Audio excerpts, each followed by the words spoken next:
Well, hello everyone, and welcome to the party, and welcome to FDM No More, where tonight we are doing some incredibly important environmental justice work, raising money for One Drop for Flint, a group of folks trying to get clean water out to Flint. If you don't know about the cause of Flint, I'm actually unmuted on it. Okay, I was listening to myself listen to myself. So that is how I start streams.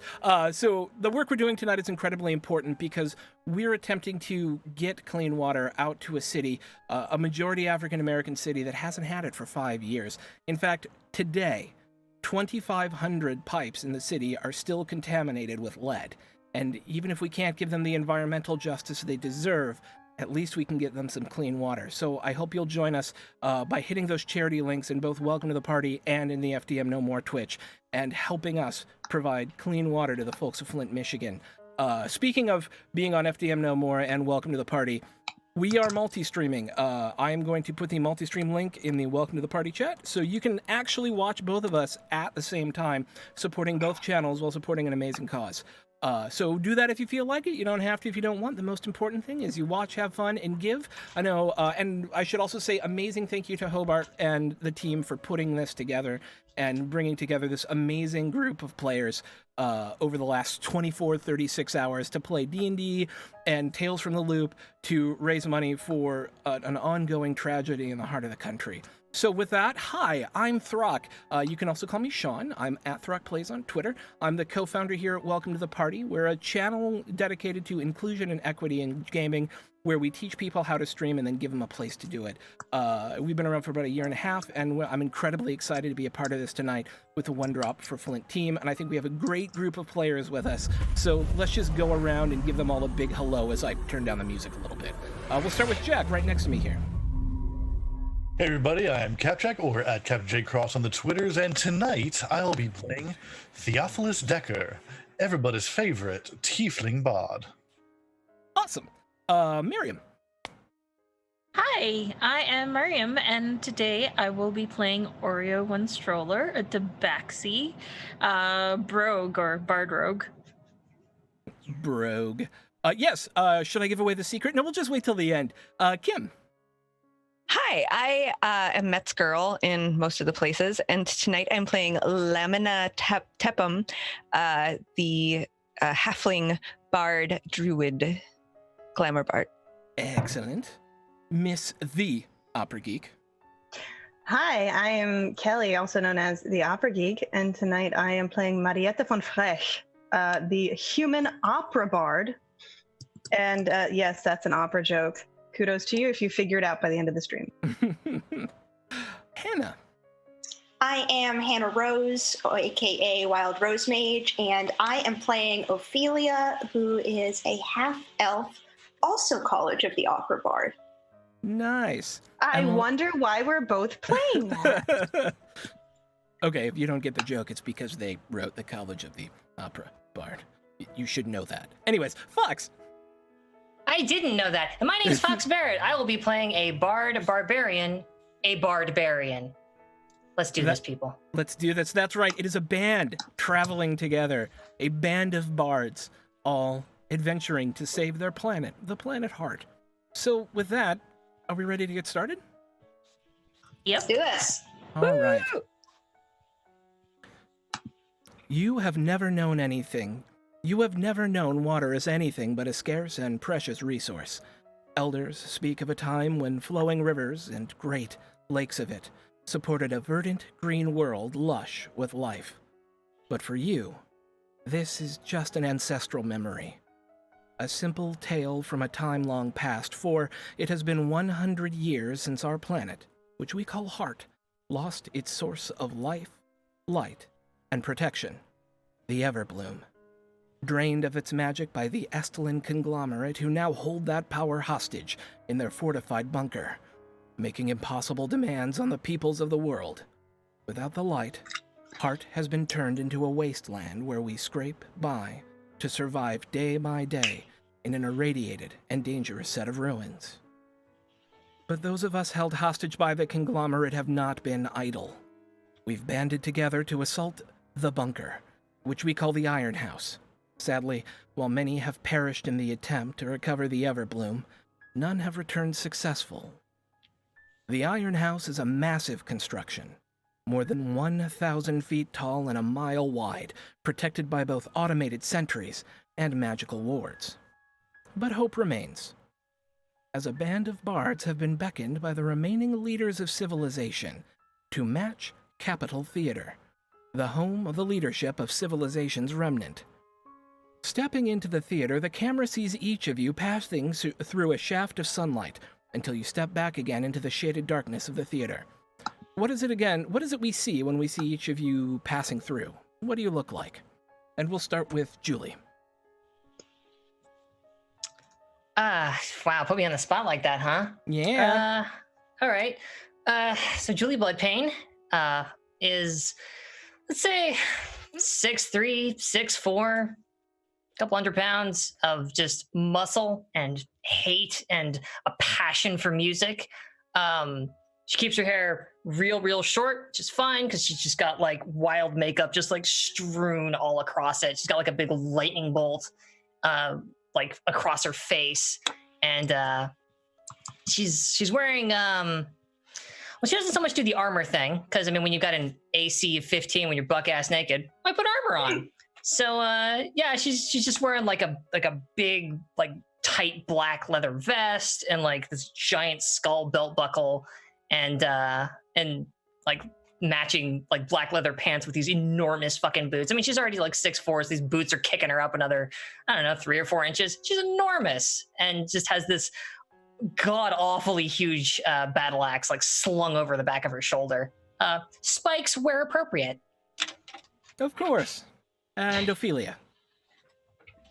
Ophelia is a half-elf with dark purple hair, and she moves with grace, but seems to be most comfortable slipping into the shadows, wearing a flamboyant outfit. I think her T-shirt probably, or her vest probably in maybe in Elvish says like "fuck the conglomerate," but she's covering it with her cloak. Nice. All right. I'm saying all your names for the first time so I remember them. Marietta. Okay. So when Marietta walks in, it's very dramatic. She tends to pose in doorways. She is about 6 feet tall. She is human. Very, very fair-skinned. She has very large blue eyes, which are contrasted by just masses and masses of auburn curls that are pinned back and go halfway down her back.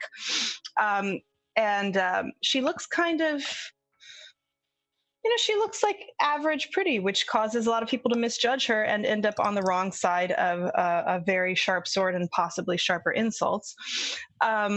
She wears like black leather leggings and tall boots over the top of her knee, and she has like a fancy, almost like a corset, and her cape is very fine and seems to move by itself, even though you don't remember there being any wind in here. Nice. Lamina. Lamina, but Lamina, sorry. There we go. I look like this. I'm a halfling, so I'm about 3 feet tall, and I have this wild hair thing going on, and I am a drummer, so I always have my drumsticks out and ready to go.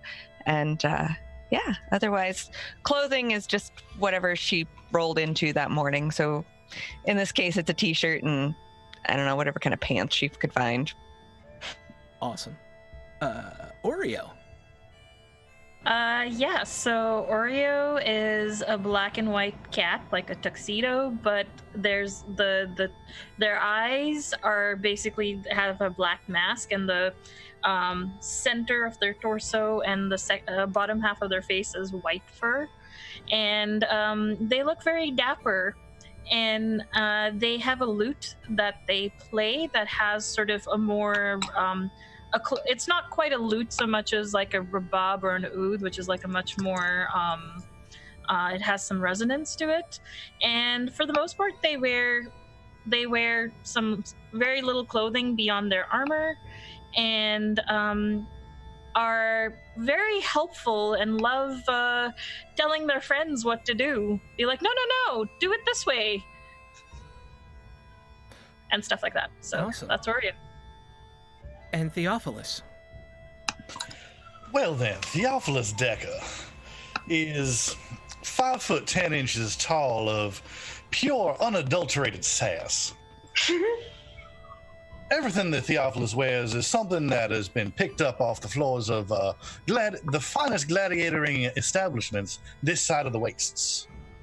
What they do always have is a nice, slick back black hair, usually with oil. I mean, that's one of the easiest things to get around here, sludge. And, right between their horns. And they always carry at least one rapier along with them. Amazing. All right. Making your way in to the Match Capital Theater, you're confronted with the hollowed-out husk of what once was a grand performing house. It's a bleak reminder of the civilization that was. There, sitting on the center of the stage, is an old recording device with a pile of supplies sitting next to it. What do you do? I love piles of supplies. Let's go take a look at the pile of supplies. Is there any booze in the pile of supplies? I join in on checking out the supplies. I'd like to press the button on the recording device. All right, so as you look through the pile of supplies, there's a couple of canteens with what amounts to about 5 sips of water between it. There's also a map that shows the Iron House with ingress and egress points noted on it, 2 in specific, 1 through the sewers on the bottom level and 1 through these tall exhaust ports on the top of the high dome. There's also some numbers handwritten on the top of it. 425-2014. 425-2014. The recording. As you go up to this old recording device and hit play, you hear this. Greetings, my friends. I hope that you are as well as you can be in these trying times. As you all well know, the world is in terrible jeopardy. We cannot sustain our way of life much longer, and we have no desire to give up all that we have fought for. Therefore, it falls to you to take back that which was stolen from us many years ago. You are tasked with retrieving the magic from the Estland conglomerate's stronghold, the Iron House. We have managed to use the last of our resources to obtain a set of simple schematics of the interior of the Iron House. These cost us lives, so please use them well. You will see on the schematics that there are 2 ways to enter the Iron House. You can infiltrate the sewer system or go through the exhaust pipes. The choice is yours. Once inside, the complex is broken down into 4 quadrants. You must make your way through a quadrant to the central chamber where the magic is being held captive. Free it, and return this great planet to its former glory. Heart depends upon you, my friends. I am sorry this burden must be yours, but without you, we have no choice but to submit to the conglomerate. May the Everbloom smile upon you.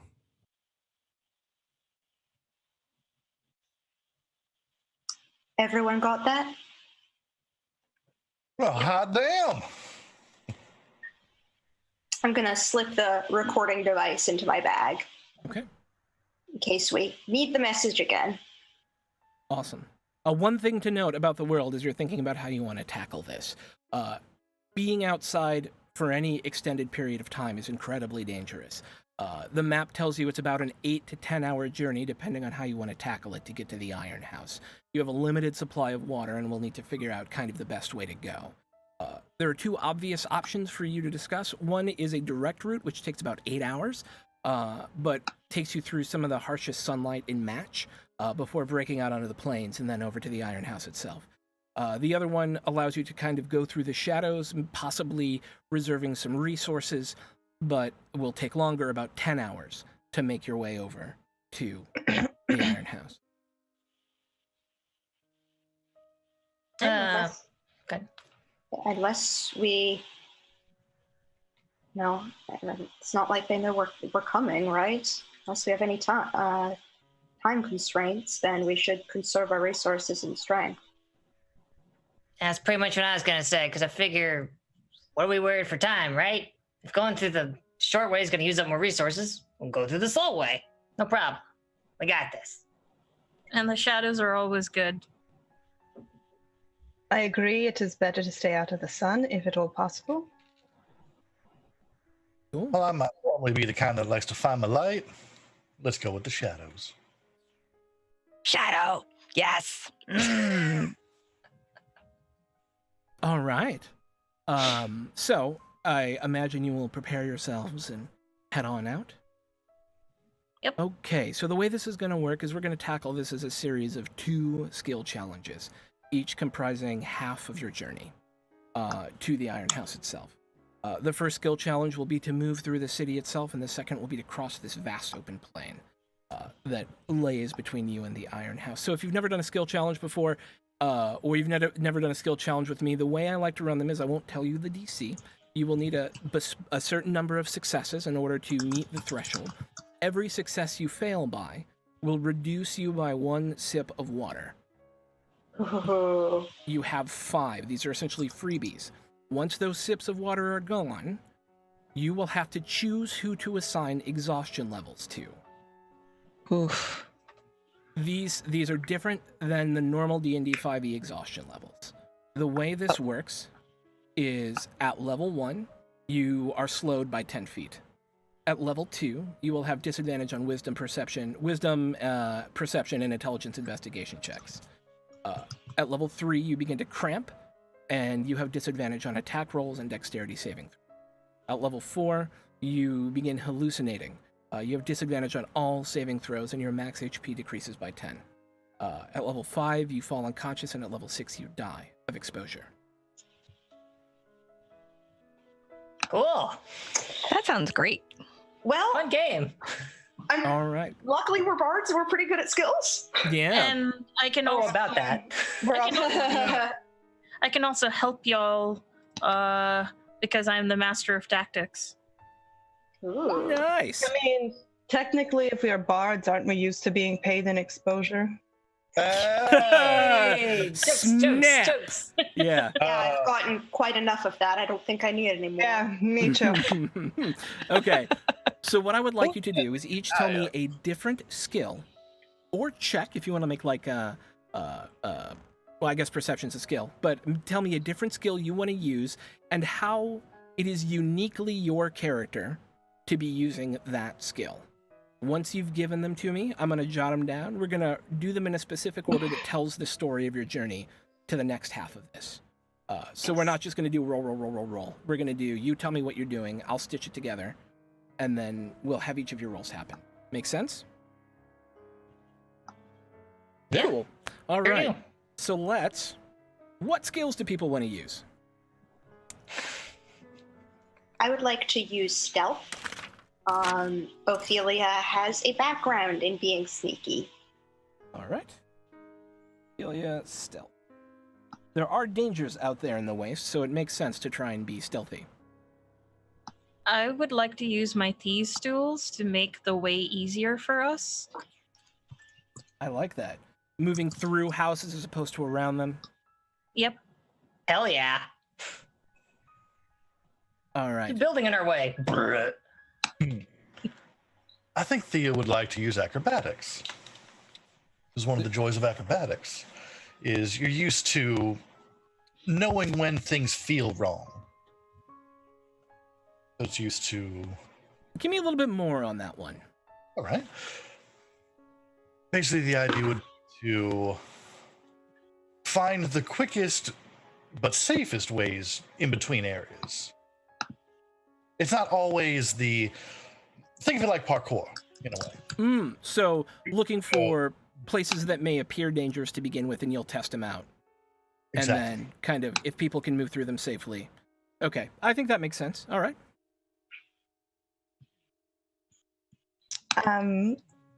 I suppose that Marietta would like to use persuasion when the party seems possibly, a little tired or getting a little, bogged down. She will use it to. I'm not sure persuasion could be used to inspire people, but we can call it inspire without the inspiration. You're being Yes. the team cheerleader.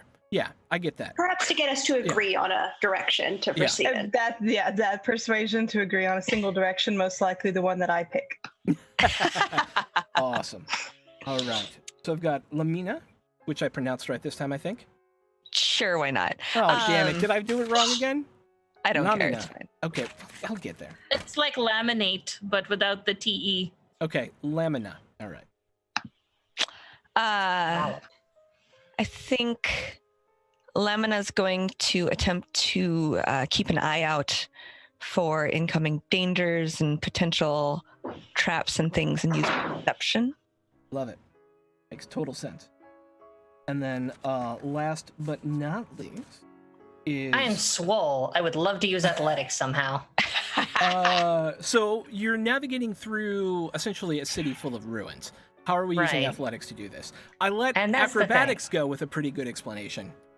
Pretty okay. Because I'm No, not sure kidding, what Jacob. else I've really got that applies here. Like, my stealth is Garbo, my survival is not great.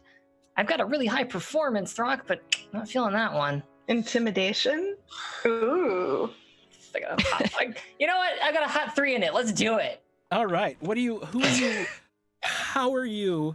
What is being intimidated? Cockroaches. Yeah, but that's the thing. Like, yeah, who am I? I don't. Anybody who gets around, I just sort of sneer at them. Like, The cockroaches. Have you seen the size of the cockroaches down here? That's very Wasteland true. bandits who are also cockroaches. Cockroach bandits. I'm just saying. You know that little buzz, like buzz and then top and then buzz and then top? Those are flying roaches. Mm-hmm. Welcome to New They're like York. this big. I mean, if you want to Um, use athletics, we're going through ruins. A lot of stuff will need moved. Yeah. Oh yeah. that's There actually a you really go. good point. Because yeah, There you lifting go. people up onto things, pushing crap out of the way. There's some heavy shit. Julie, come move this. All right. So we have a stealth check, a thieves tool check, an acrobatics test, a persuasion test, a perception test, and an athletics test. Okay. So I think we start with the stealth test. Hannah or Ophelia leads the group out of this destroyed theater and into the ruins beyond, where the skeletal remains of great buildings loom over you. Shadows cast here and there. How do you navigate your team with your stealth? Ophelia knows all too well that the conglomerate spies are everywhere. And although this might be a wasteland, her experience has taught her not to assume that they're alone. So she's going to lead the team as carefully and quietly as possible through ruined back alleyways and side streets and little-known paths, some old underground chambers, weaving through the remains of the city to navigate them to the edges of the wasteland. Awesome. So, rolling my check. Well, I got a 4 on the die, so that's a 13. All right. Immediately, your journey finds trouble as you're beginning to move through these huge ruins of the city of Match. There are what you know to be these giant water-walking, water-eating creatures that are these spider-like rusted constructions who literally have one job, and they've kind of taken it to the extreme, which is to harvest water from any source that they can find, including people. On the one hand, they have been known to be hunted in order to obtain fresh water, but they are also hunters. And you find yourself confronted with one right now, and it's going to be up to Lamina and her perception check to get you guys out of trouble here. You need to find a quick escape route for the team. How do you do that? Do you want me to describe or roll first? Describe first Okay. what you're going to do, and then I'll tell you what happens. So we're in ruins, and there are, I assume, places to like duck out of the way or like get up on top of something to take a look around and see kind of in the distance what's happening, right? Yes.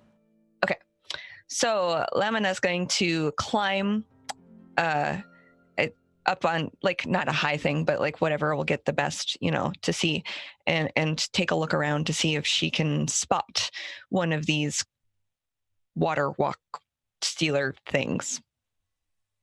Okay. Go ahead and make your roll, and yes, Oreo, I do think that would help here.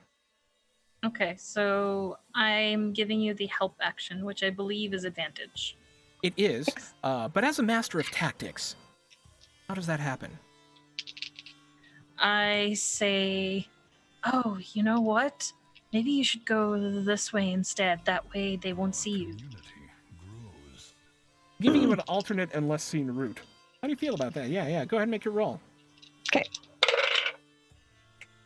That's 13 plus 9. So that's 22. No, All 30. right. Yeah, 22. Lamina and Oreo together are able to figure out, I got it right, you even looked at me, I see it. Lamina and Oreo are able to figure out a way to get past this giant spider beast that's walking through the ruins looking for something to feast on by quickly ducking through this broken down looking building that at first didn't even look like you could run through it. The ruins start to kind of loom over you as a cavern, but as you get underneath, you realize you're about to make your way into what used to be part of an old sewer system, but the entrance is locked. Oreo, let's see your Thieves' Tool check. I don't know that there's much of a narration for that. I mean, you tell us how you approach locking. Yeah. Okay, so that is a 14, which is a 24. Nice, okay. So I take out my tools and I use my tail to also help with the lock picking to kind of balance my tools. And you notice that my tail sort of performs as a third arm wherever possible. It's awesome. Yeah, deftly with 3 limbs, you come up to this old locked rusted hatch. It's got one of those huge like turn wheels on it, but the center of it has an old padlock, and you're able to get in there and break through it. As you open it up, you find a wasteland of horrible toxic sludge below you. There's a thin sort of railing that walks along the side that looks kind of creaky and as if it could fall apart at any moment. I want to say Theodophilus because Byzantine Empire, but that's not right. Theophilus. It would be up to you to try and scout through this. How do we scout through it? Let's see, what else is there in the room besides the railing? Are there chains or anything else like that? Here and there are chains kind of hanging down from where they used to be more of the walkway. It's a kind of large 20-foot round sort of tube with about 3 feet of this toxic-looking sludge in the bottom of it, and a single catwalk on the side that you're on. How do you make what happens?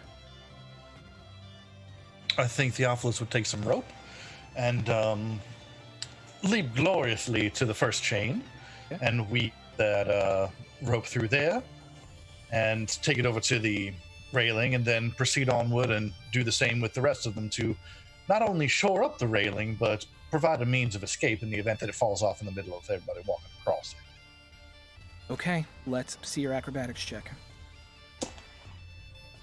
That will be a 29. All right, deftly leaping between piece to piece, you're able to essentially create a rope bridge over the broken pieces that allow your team to easily move through the sewers and back out into the open air where the pipe kind of juts out. Harsh daylight kind of streams in because you had to kind of detour a little bit, but you're able to quickly again find shadow and continue moving. We have 2 left. Julia,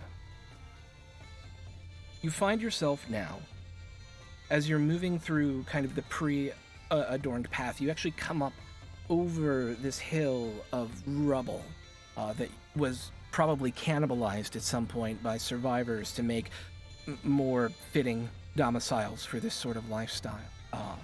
And in front of you, there is blocking your path kind of these 2 huge pieces of rubble. How do you, as the ass-kicking athleticsy person of the group, Well, I'd set myself very neatly between these two pieces of rubble and just kind of sneer, as if like, how fucking dare you?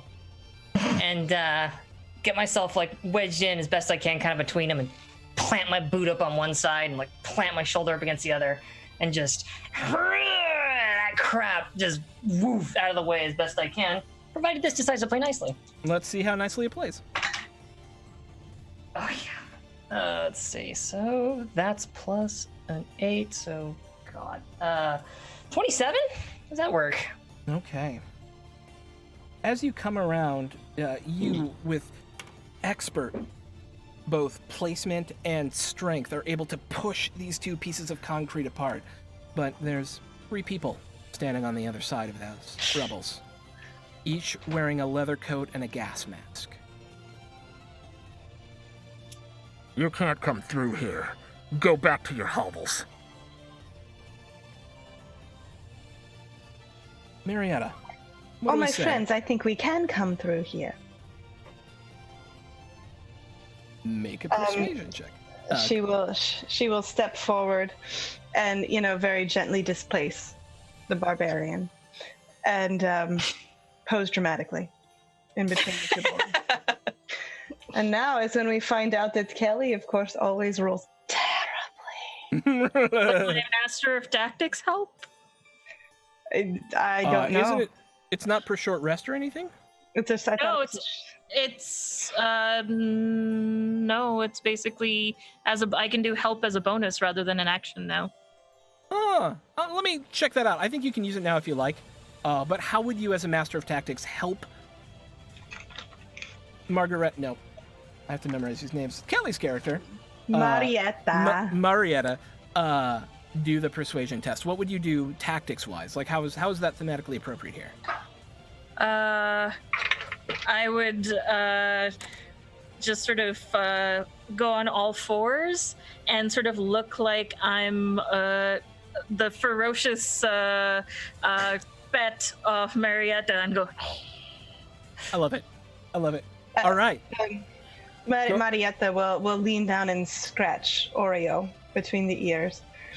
And and she will turn her most winning smile upon the people in the masks. And the help gives me advantage, Yes. I assume? Yes. Okay. 24. Nice.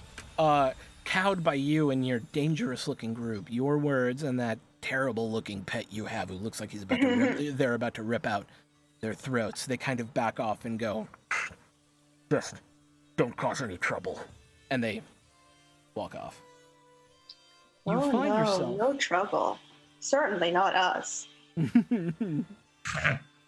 You find yourself at the edge of the city.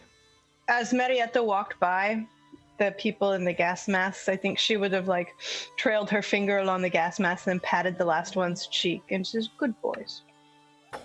And just keeps going. Nice. They kind of look at you, both angry and impotent at the same time, as you move beyond them and out into the wasteland beyond. Yes, she has that effect. Rolling out in front of you now is this almost endless rolling waste. You, by the way, have lost 1 drink on the first half of it. The DCs through this shaded part were actually lower, and you guys did great, failing only 1 roll. So you have 4 drinks remaining for the second half of this. That's awesome. Rolling out in front of you are this endless series of huge built-up wells. For what reason they're there, you do not know. But you now find yourself in one of the hottest parts of this region as you begin to make your way towards the Iron House. But you have the opportunity to check out these wells if you so choose, or you can pass by on you all. I'd have water. We can refill. Water. How far away are they? They're spaced probably 200 to 250 feet apart, and Okay. they kind of rise up in a mound about 4 feet high.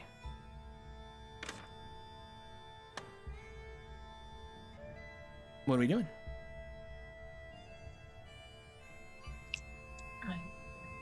Suppose it's Lamina's going to start walking toward the first one. That's closest. I follow. Yeah, I'll just stomp over there too. Screw it. Okay. Ain't free no hell. Look around carefully. Make a perception check, Jack. Or, Theophilus. I would also like to do that, bringing up Hit the it. rear, if that's all right. Absolutely. Solid 14. Nice. And 17. Okay. Scanning the horizon around you, you hear, but don't see, something moving far off in the distance. Doesn't sound like it's getting any closer to you now, but it's kind of a but it almost sounds like it's moving away at the moment. Something natural or mechanical in nature? Probably mechanical. Okay. All right, for those of you who headed up to the well, the first smell you get is a scent of fresh water. There's there a bucket? rope. There is indeed a rope. You don't see a bucket, but you do see a rope leading down into the darkness below. What's in the darkness? How far is your dark vision? 60 feet? Yes. And dark vision's black and white, right? Yep. So you see this. Something, water, down there, as if it's just kind of moving. Yeah. Rippling liquid at the bottom. Yep, that's water. Can I Water. toss a clean rock in just to see like how far it splashes? Duk, duk, duk, duk, duk, splish. I start pulling up the rope. Like, there's water. I'm getting Alright. it. It's kind of weird. As you start to pull up the rope, it starts coming up of its own accord, and about 30 feet of the way up, you hear this as this huge toxic elemental, a swirling mass of green water dripping from it, confronts you, and I need everyone to roll initiative. Oh, the water's pissed.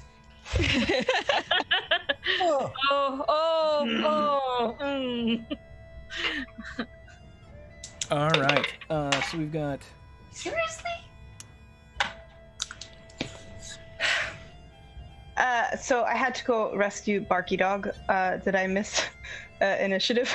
You did miss initiative, as a caustic elemental, large and dripping with toxic ooze, has jumped out as somebody pulled the bucket Do out. you see what you did? You made me miss initiative.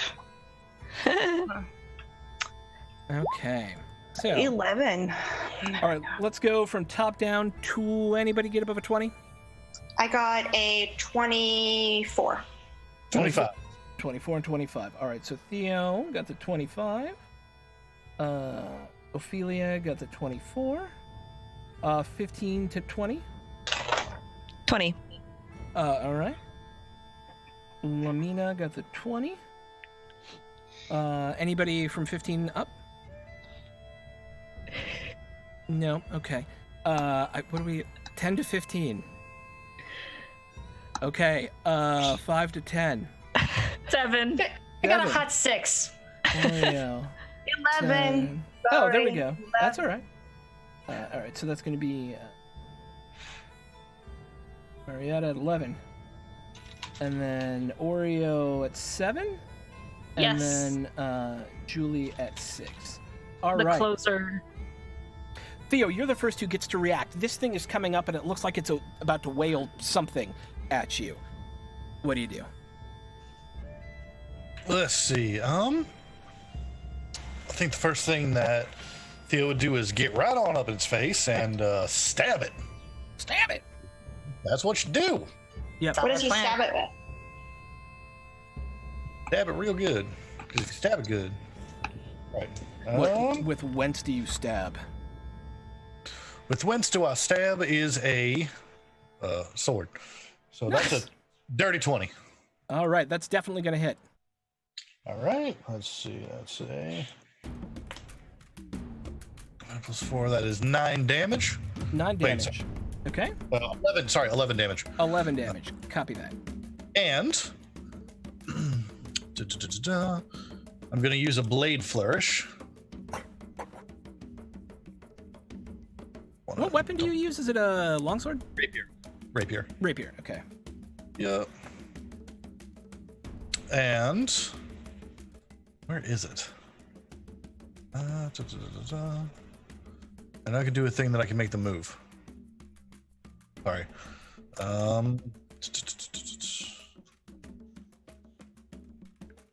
That's weird. It is pretty weird. It's like a big elemental coming up out of this well. I thought water was going to be down there. Like, there we go. Okay, what are you doing? Yeah, I'm going to use my Bardic Inspiration to cause the weapon to deal extra damage to the target you hit. Okay. Damage you roll on the Bardic Inspiration die, so that's a D8. Indeed. A 3. Okay. So, and it will also push the target up to 8 feet away. 8 feet away. It pushes it 8 feet away from you. You haven't taken a bonus action, so that gives you an attack of opportunity. Boom. So let's see. Let's do an attack of opportunity. And that is going to be a 25. Hits. Roll some more damage. 6 is 13. Okay. And so you can only use Bardic Inspiration once a turn. Whenever I take the attack action. Okay, so a attack of opportunity is not the attack action. You're right. Mm-hmm. Yep. I too love the Bard and know most of the rules. Okay. So then, second attack. Yeah. So you charge back up to it with your second attack. Yep. Okay. You're now a little bit distant from everyone else, so everyone else is going to have to move up to it. But what do you get? Dirty 20 again. Dirty 20 again. Okay. And that's going to be 8 damage. 8 damage. Okay. All right. With just this flurry of what else? Behind, and then move on back again. Okay. With this flurry, you're going to move away from it. Oh yeah, no, that's a terrible idea. Good point. Okay, just checking. That is, I'm bad at math. Yeah, there we go. All right, so with this quick flurry of 3 blows, you push it away, charge up, get back in there again with your sword. You see this toxic ooze kind of fly out of it as you attack it, and then you wait and ready yourself. It's Ophelia, you're up. Okay, so Ophelia runs up towards the creature, and her entire demeanor changes from stealthy and sly as she throws her cloak back with a billow and lets out a long, sustained high note, which I'm not going to do, both because I don't want to blow out the mics and also because I can't. Okay. So she is going to cast Shatter. Nice. With her note, and it must make a Constitution save DC 15. Natural 20. But it's still half damage, well, right? It's still gonna take damage. Yeah. And let's see if it. I don't think it. I think it avoids the effect. Oh my god! I rolled. Okay, I rolled very low damage. It takes 4 damage.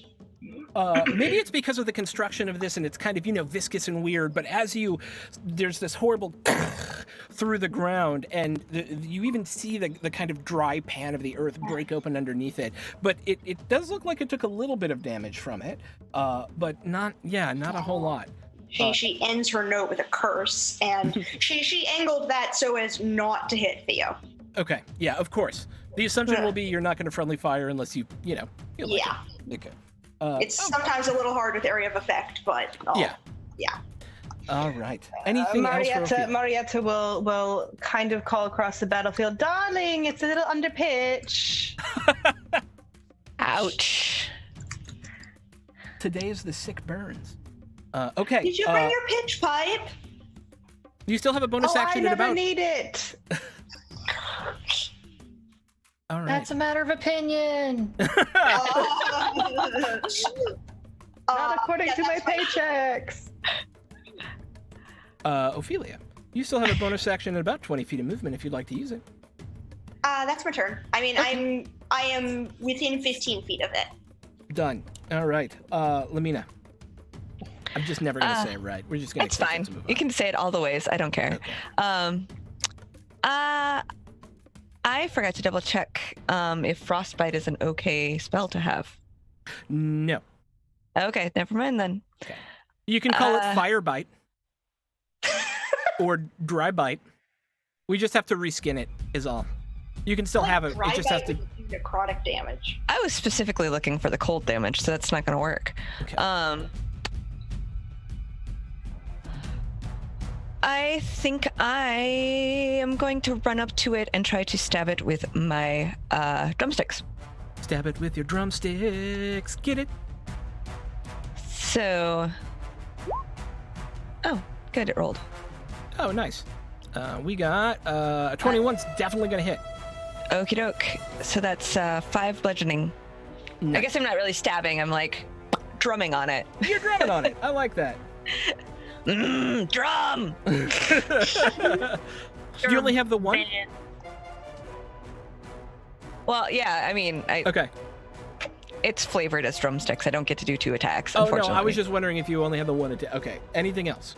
Yes, just 1 attack because I'm a glamour bard. I'm just imagining you attacking it with the ice cream drumsticks.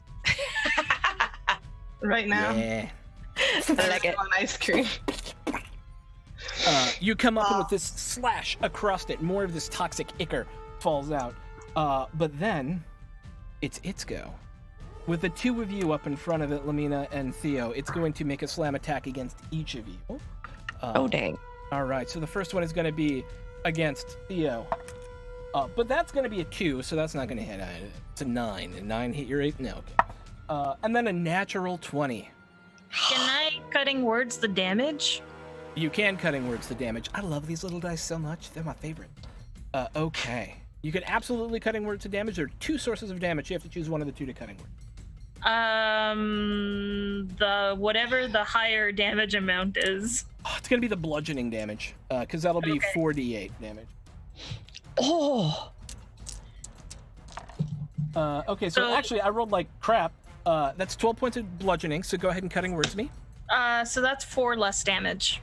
Okay, so it's 11, I said, right? 7, 8, 9, yeah, 11. 12. 7 plus 3 plus 2. It's 12. 1 plus 2 plus 2 plus 1. So it's going to be 8 points of damage to you as this huge toxic fist slams across your chest. And it also will do 46 acid damage as you feel your flesh begin to burn away as this thing attacks you. And that's going to be 13 points of damage. So a total of 21 points of damage. Oof. Oof. Oof. And that's its whole go. It's terrifying, but there's only one of it.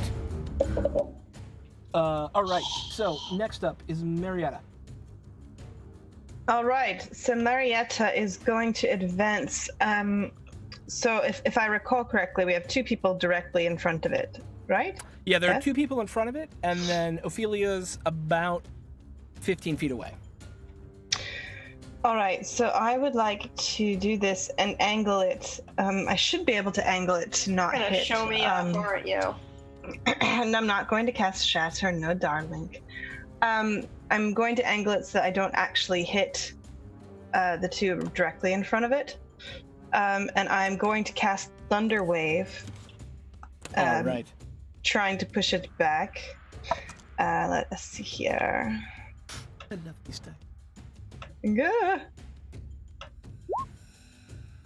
All right. DC 15 con, please. Rolled a natural 20. What the heck? This monster.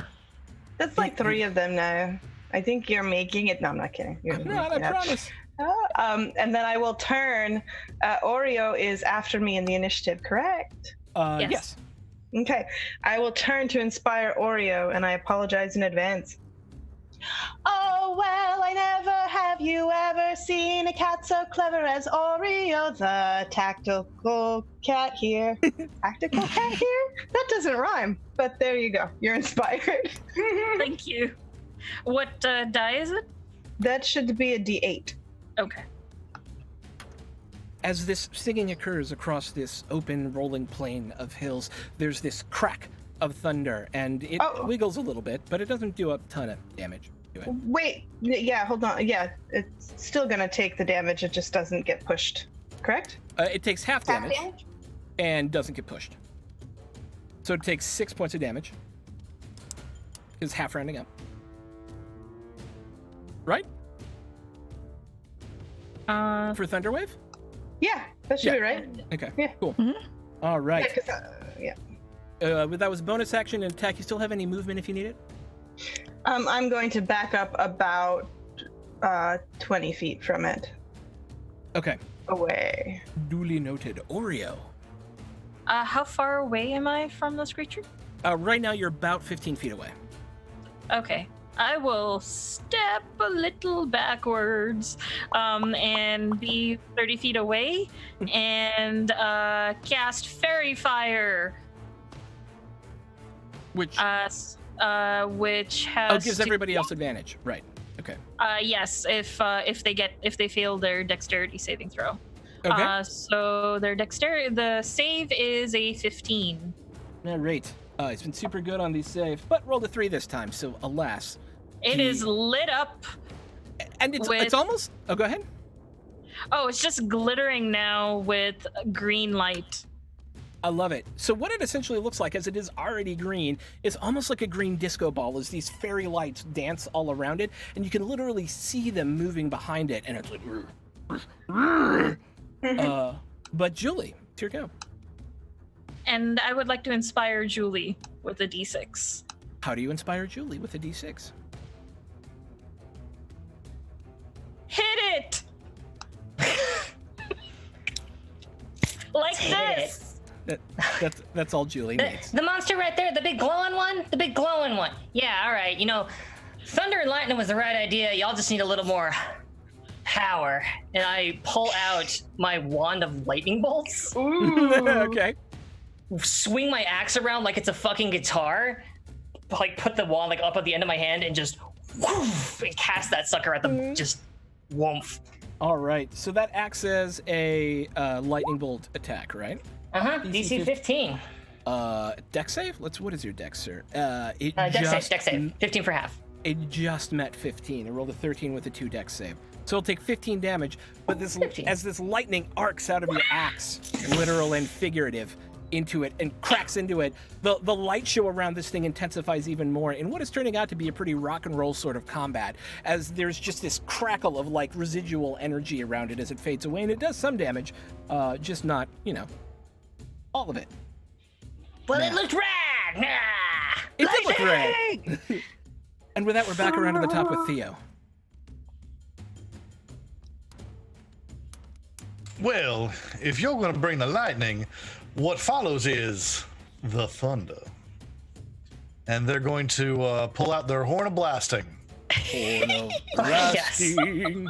Let's do it. It's a Constitution save, right? That's a fantastic question. DC 15 con save. Yeah. What happens? 5d6 thunder damage and deafen for 1 minute. Okay. Well, the thunder damage, that's going to be problematic. So let's see it. Actually, I'm just going to do it right over here. 17. All right. In this, you ever seen people's faces when they're going at high speed and it's right? That, as you bring out this horn and blast it at it, the whole thing of it just starts to ripple, and pieces of it are flying off and burning pieces of the dead pan around you, and it looks really hurt right now. Who is next? That was 70 points of damage. Second attack. Oh yeah, right. So that is your action to use the Horn of Blasting. Yeah. If you make a melee attack, you're allowed to make a second melee attack with the feature. Yeah. Okay, cool. On the other hand, 17 points of damage. Yeah, that's good. Yeah. Okay. But you still have a bonus action and movement if you need it. I think we're good so far. All right. You're still up in its face. Lamina is still up in its face. But it is Ophelia's go. Okay, Ophelia sees this creature surrounded with green glowing disco light, and she whips out her rapier, dramatically flourishes it, and runs up to stab the creature. So, let's see, will a 19 hit it? It absolutely will. That is going to be 11 damage. Nice. And yeah, Yeah? that is my action. I am not actually a rogue, so I have no bonus actions. Copy Bonus action features. So that's my turn. All right. With a quick flick of your wrist, more of this thing starts to kind of disintegrate, and you can see now that it's starting to lose kind of its form, and pieces of it almost fleck off like smoke. But it's still here, and Lamina, it's your turn. Ophelia flicks some of the smoky goo off her rapier. Also, everyone has advantage to hit it. Yes, I rolled with advantage. Oh yeah, Okay. because fairy fire. Yes. So Lamina's going to get very, very angry and turn into a bear. Neat. You know, do. because when you get real mad, you turn into a brown bear and just, go for it. Same, to be honest.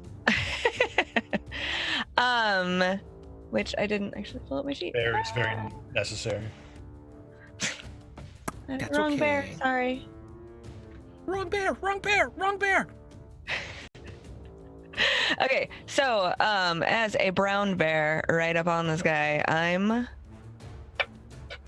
going to attempt to do the multi-attack that I'm allowed. Yes. So first I come at it and try to bite off the hand that hit me. That is a 18, 19, 20, 21, 20, 23 to Yes. hit. Definitely. So that's 8 plus 4 is math. 12. Oh, 12. Okay, 12 to hit. Piercing damage. And then I'm going to swipe at it with my claws. Okay. Rah! 2, 19. Oh, I have bonus. Plus I have 5. bardic inspiration. Damn it.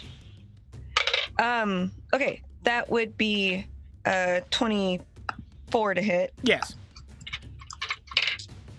So that's 6, 7, 8, 9, 10 slashing damage. With tooth and claw, you begin to lay into this thing, and because you're in a form that is not your own, I'm going to say that this toxic creature doesn't actually hurt you, because I'm very interested in how you take this thing out.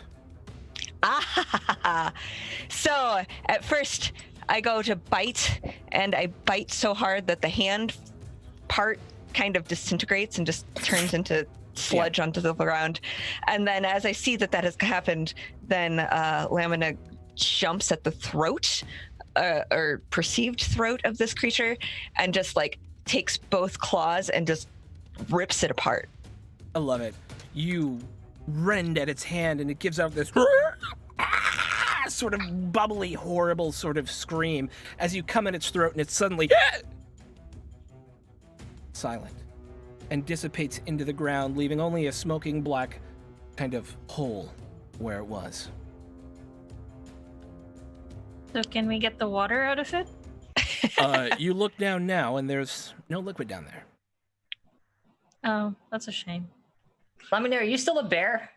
I go in for a high five. Marietta, comes forward and gives her scratches on the face. Yes. All If you're right. going to put animals near me, they're going to get scratches. It's just happening. Can we just get scritches all the time then? Yes, basically. Scritches, and I pass you little catnip pieces when I have them. I'm just eating it and getting incredibly chill. No wonder your initiative was so low. I blame Marietta. So here's a question. This well, is it just a pit, or does it connect to anything else? Make a history check. I shall aid you, my friend. Good, because I'm so good at that. That's a giant 12. Yeah, you're not sure. You don't know. You know that there used to be that in the early days of the catastrophe, people dug wells to look for water. These must be them. Like huge wells to look for water. I look down. Is there any water, or was that the creature? As far as you can see, down the 60 feet that even those of you with dark vision can see, you see no water. I We kicked should the keep well. moving. Say again? Go ahead, Julie. I kicked the well. I'm annoyed at it. Through that well in particular. We should keep moving. We don't want to be caught out here. Hey. I mean, real quick, I think Theo would just want to hop down into the well and look and see if it connects to anything. Wing Yeah. boots. Oh. Okay. Oh, Yeah, I can I was fly. like, it's probably like at least 60 feet down. Well, there was a rope, wasn't there? There is. well, yes. no. Oh, is the rope still there? Yeah, the rope is still there. It just, Oh. Awesomely thematically kind of as something climbed up it is all. Yeah. Oh, not like, got you. yeah. I thought it was disappearing. No. You can, you can totally climb down the rope. Make athletics check. Oh, no, just using the wing boots to fly down. Oh, you have wing boots. That's right. Yeah. You got on about 100 feet, and it is some damp sand. As if once there was water here, and that's about it. Is the sand drinkable? Can we squeeze the water out of it? Oh, It burns! It burns! It burns! It burns! This is where I was hanging out! Oh, God! no, Yeah. thanks. Oh. Thank you for checking. Uh, Pretty metal though, so that's cool. ah. We're gonna go, so you should come with. Fly back. As you come up, I sort of like touch your shoulder and I cast Healing Word. Mm-hmm. I didn't get hurt. Oh, sorry. I would go to Lamina and sort of heal you, Healing Word. Are you going to ask me to turn back into myself first, or are you healing the bear? Yeah, no. I was waiting until you turn. I Okay. hope eventually you will turn back and be. I mean, if you could be a bear for like 2 hours, why not be a bear? I mean, I will honestly, be a I'm bear for as long as I can be a bear. Yes. Okay, So, then I will reserve that spell for when you are you. thank you. Okay. All right. So the other half of the journey now lies ahead of you all. A rolling open expanse of flat pan, which is cracked, dry earth, with brown weeds sticking out here and there that somehow cling to life in this desolate, waterless world. It's time for the second test. Skill chest. I have a skillful chest. It's time for the second skill test. So I'm interested. You're in a new environment now. What skill would each of you like to use in order to attempt to navigate this without taking levels of exhaustion? survival feels really obvious. Sure does. I'd like to use survival. All right. Julie I would uses like survival. to use my Master of Tactics whenever I can for each check. So I do want to limit it to one person, because Okay. giving everybody advantage on every roll feels a little gamey to me. Sure. Yeah. But what if there was no challenge whatsoever and everything just went fine, Throck? What if there was no drama or tension? Crazy. Come on. I Come know. on. I'm just that annoying person who's like, no, do it this way. No, really, it should be this way. But yeah, I'm okay with however you want to limit it. I just wanted to let you know that I will push as much as I can. I respect that, and in your place, I would do the same thing. All right. So, we've got Julie with survival. Who else has what? I think Theophilus would run perception. Just keep an eye out on the surroundings. All right. Quickly snagging perception. I think Marietta will look at possibly. I'm kind of torn because if we run into someone else, I would like to use deception to get by them. I would like to use deception to get by any encounter we might be able to avoid. Okay. Done. I would like to use sleight of hand in case there's anything we can pilfer on our way. Interesting. Slide of All right. Figure out a way to work that in. And so we've still got Lamina and Ophelia.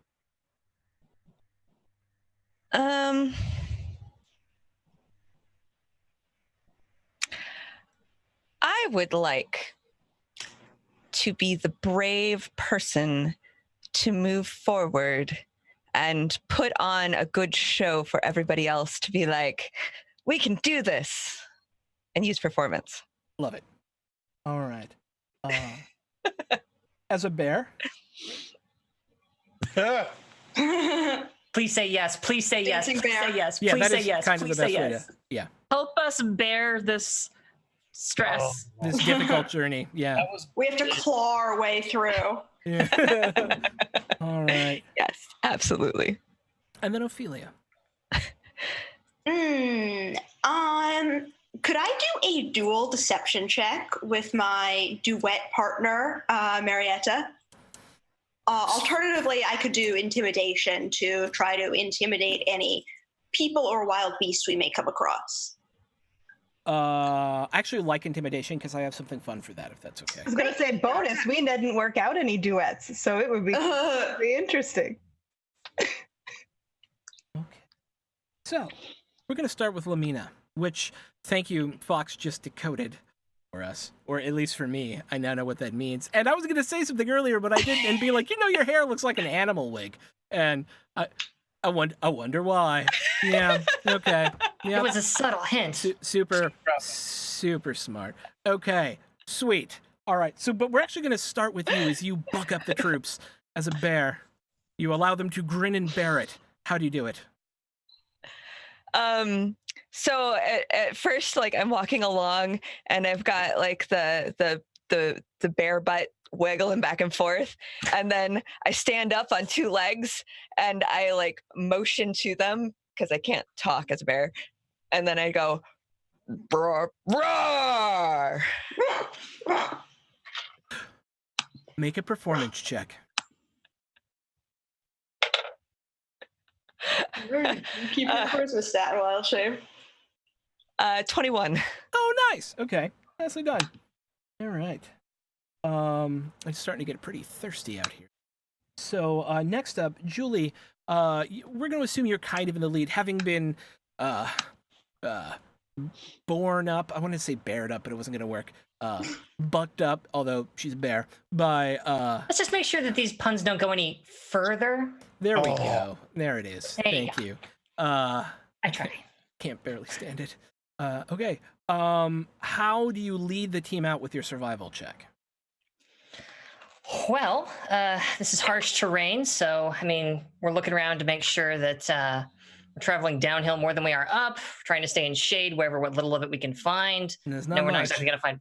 Yeah, there's not like Yeah. water out here, but keeping out for like natural hazards, like my brain is wanting to say like pitfalls, but like loose bits of ground where like the erosion has created natural pits in the ground where you step through. There's a word for this. I live in Texas, for crying out loud. Quicksand. Sinkholes? Yeah, quicksand would be great for a starter, but Quicksands. like but like In sinkholes. karst Sinkholes. topography, yes.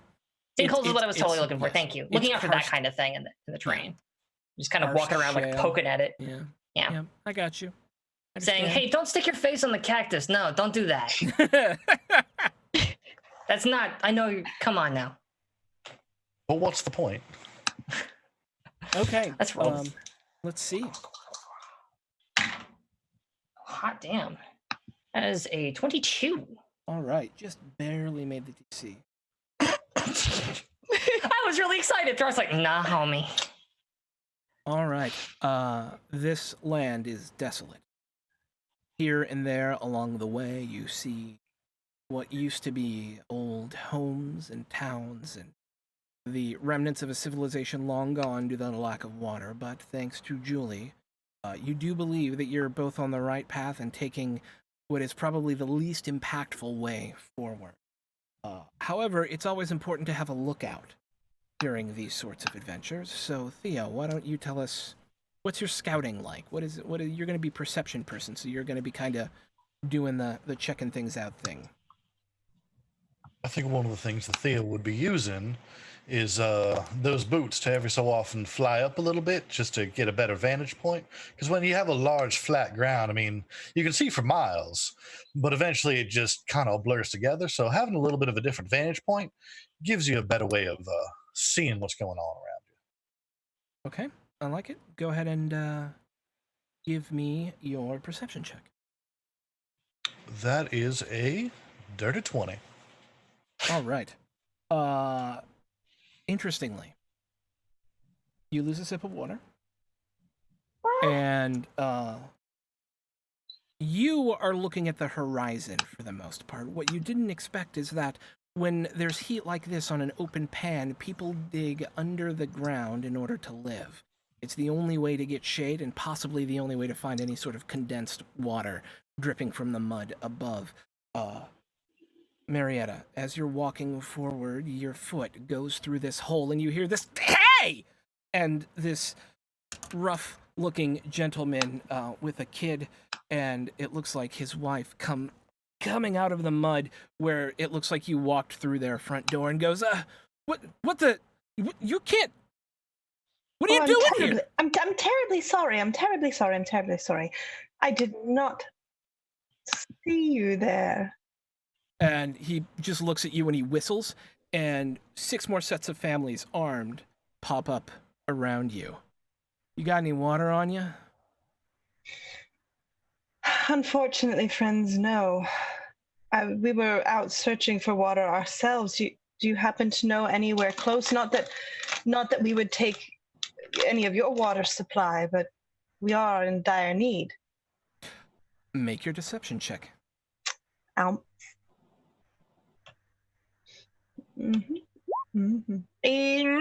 10, because I'm not at advantage. Why am I still rolling at advantage? 2 of them pull out these wicked-looking long swords, and Ophelia, one of them comes up behind you, and you feel this tap, tap, tap on the canteen that's hanging off your belt.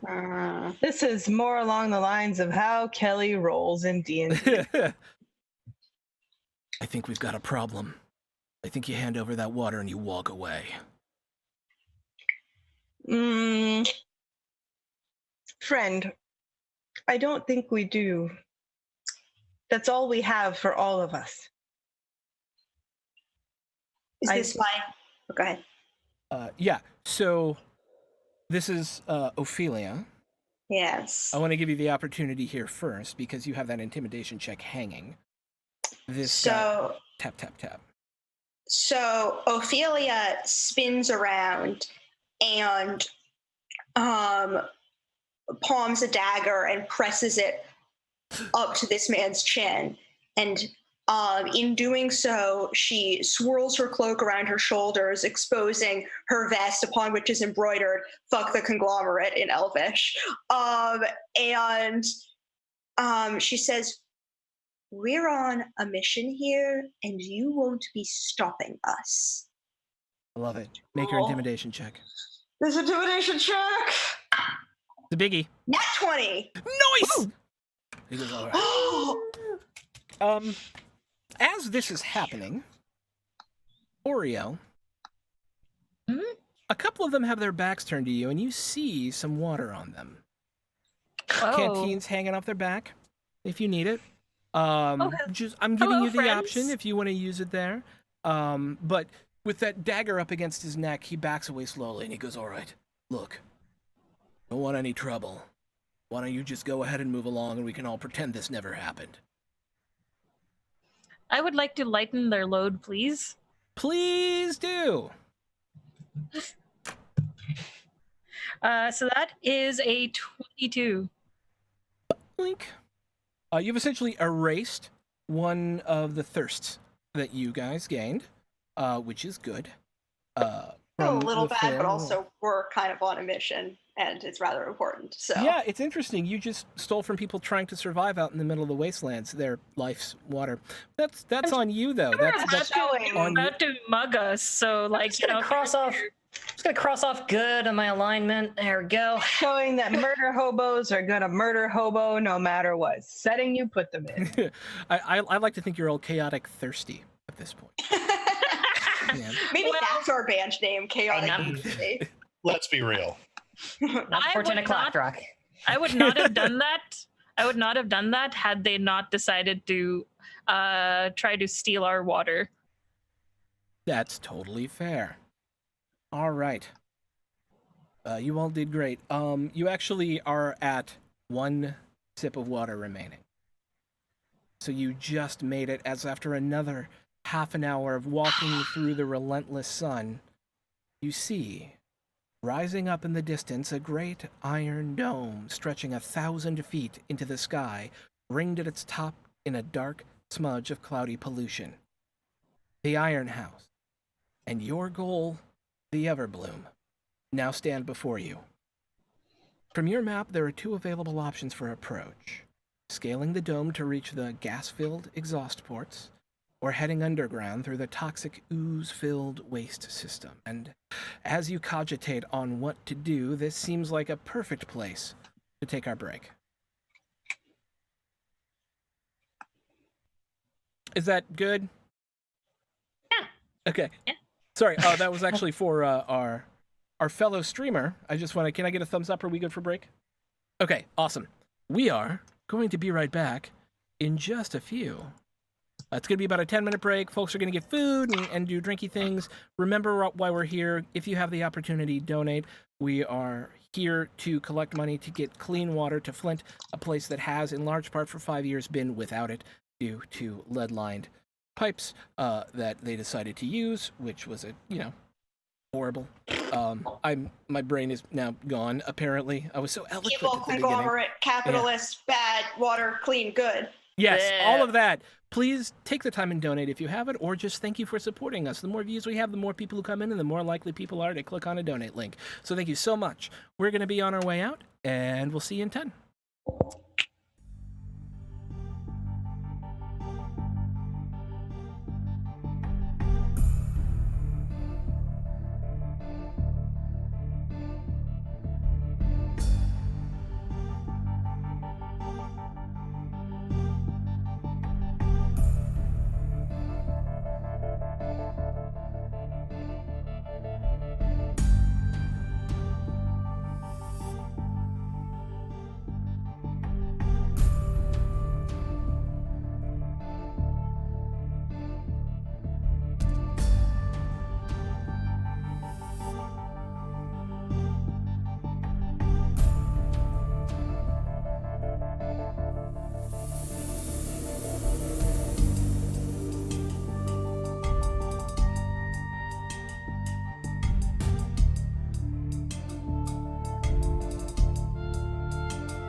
Welcome back, everyone, for the second half of tonight's final D&D game for One Drop for Flint. Tonight, we're raising money for an amazing charity in order to provide clean water to the folks of Flint, Michigan, who, over the past 5 years, have struggled with incredible difficulties with their drinking water. Lead poisoning has been a real problem. It's a majority African-American community that has been left behind in many ways by its own state and by the federal government. While we are unable to provide them the environmental justice they deserve, at least we can provide them with some clean drinking water. So I hope you'll join us in donating to them through the links both in the Welcome to the Party website and on the FDM No More website. I'm your DM for the evening, Sean, and we have been playing D&D, a home-brewed morality tale about the loss of water on a world that once had it, where the Everblue, that source of life and light for the world of heart, has been lost, and our party, a bardic band, has been tasked to go find it and reignite the light of the world. They have traveled through the ruined city of Match, over the great wastes where ancient wells were dug in an attempt to find water but have since been corrupted by toxic elementals, to find themselves standing in front of the Iron House, a mile around and 1,000-foot wide giant metal dome, owned by the Estlin conglomerate, those who it is believed destroyed the world's water supply so many years ago. They've taken some bumps along the way, but they find themselves there now with a choice to make. They could either infiltrate through the sewers, where toxic sludge is known to fill a river once replete with water, or climb to the top of the dome, where toxic fumes are spewed out by whatever is contained inside. And with that, we throw it over to the players to see what happens next. So, toxic water or toxic fumes? I mean, I feel like I've already had enough of toxic sludge that's trying to kill me. Same. Yes, but I don't believe that especially Ophelia and I would care to have toxic fumes burning our throats. You want them burning your faces? I'm just wondering which way is more heavily guarded. They both sound nasty. That's a good point. Does it indicate anything on the map besides kind of architecture? Does it indicate anything about guards or lookouts or anything like that? Yeah, actually, a number of the defenses are pretty well marked. So whoever was doing this original reconnaissance did it in such a way as to allow you entry if you're careful enough, either above and into or below. Okay. So we kind of have a way to get up if we want to go up. Yeah, if you want to go up, it is a thing that can happen. There may be some duck dive dodging and weaving to get past some guards, but the same would probably be true if you go down into the sewers as well. That's Sewer. Ah! Yeah, do we know if the sewers have like the edges that we could walk on to possibly avoid the sludge? Or is that something we could find by a very quick scout down there? Perhaps a scout is in order to take a look. Ophelia? I could also help with scouting. Yes, I'll take a look. And after all, that sludge was nasty, but we disintegrated it pretty handily. we tore its freaking throat out. It was amazing. It was a bear. Bear. Okay, so Ophelia and Oreo are heading down. Is that correct? Yes. Awesome. I think Theophilus would like to look up. I would like to go with. Okay. So we're going to do a little scouting. I like this. I think this is smart. Is anybody else going to go with Theophilus and Julie?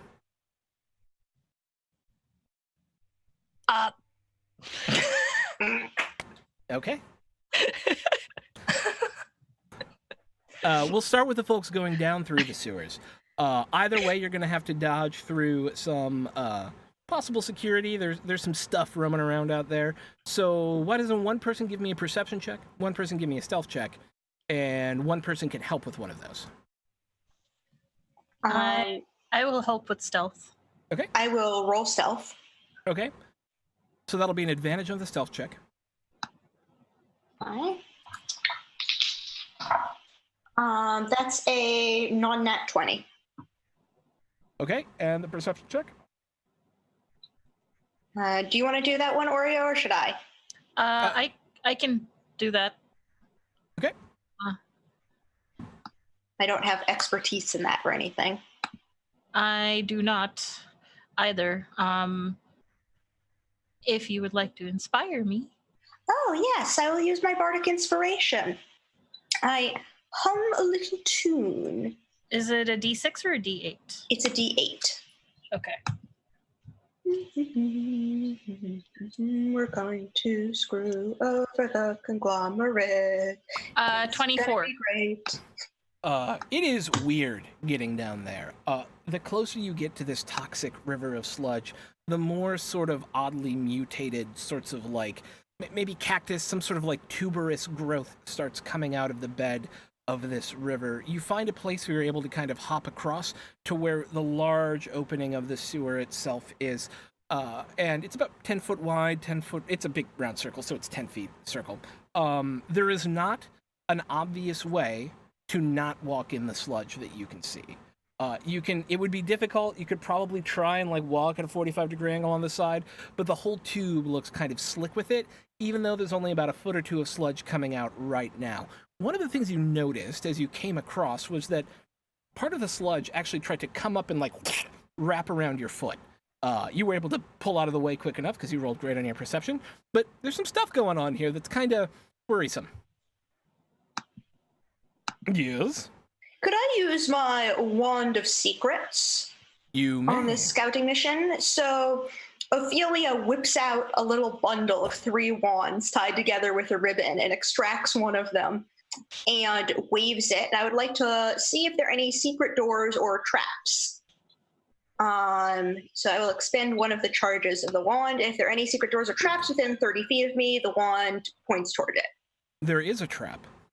About 30 feet into the thingy itself, the sewer grate itself. And you didn't notice it at first, but there are these thin webs kind of stretching across the circumference of the tube, connecting end to end, that look like they might be connected to a couple of things up on the top of the tube there. Can I try to disarm it? You want to try and make your way in and disarm it? Maybe we should wait to see if we're going to go this way. That's fair. Although if we disarm it now, then if we don't succeed, whoever comes after us can go through. If you want. Are you going to go in? Yeah, I'm going to try to disarm it. Okay. I have a climb speed. Would I be able to kind of parkour a you little? could actually. So it's going to give you advantage on your Constitution saving throw, as there's only a thin film of yuck here. Okay. So go ahead and give me a Constitution saving throw with advantage. As you kind of climb along the side. All right, so my Constitution, that's a 17. You're fine. You are able to kind of, it's really about how quick you're moving your hands to make sure you're not touching it for too long. And then once you kind of get up high enough to look at where the actual 2 traps are, there's no grossness up there. So it's only quickly that you're passing it as you kind of head up at a diagonal up and around the tube, and you're like on your back right now. But are able to, if you would like, make a Thieves' Tools check. Yes, please. To disarm the trap. The trappy poo. So that's a 30. Well, yes. You, as your tools get in there, you realize that this actually and its sister trap both contain a small toxic elemental that you're not sure exactly how they work, but you're able to disassemble the spring mechanism that would kind of jack in the box these things out into the world, and they seem super mad in there too. The closer they kind of start to vibrate a little bit when you get close to them, as if they know you're there. I mean, wouldn't you be mad? I'd be mad. Yeah. I'd be mad. Yeah. All they want is to be toxic and eat us. Right.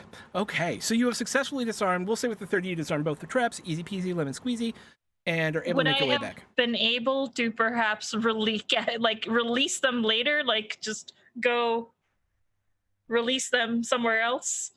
Ooh. Do you want to keep them? Is that what you're saying? Yeah. You can absolutely keep them, 100%. Yes. Okay. I keep them. You have 2 Jack-in-the-Box toxic elementals. Congratulations. Stillwater Baby keep ones. monsters. We're a good team. Yeah. Talks in the box. Tox in the box. That's nice. Ducks in the Yeah. box. Safely, you make your way out and back over to Ophelia, at which you will smash cut over to Team Dome. You all find yourself kind of a little bit further around as you're looking for a good point of ingress, and there is a rusty kind of old ladder that's kind of up the side of this. It's 1,000-foot tall, huge dome with the stacks at the top. It's still going to be difficult to navigate your way up. So to get up to the... How far up do you want to go? What is your intent by scoping this area out? Yeah, quick question. You have flying boots, right? Sure do. So do I. Just something to consider.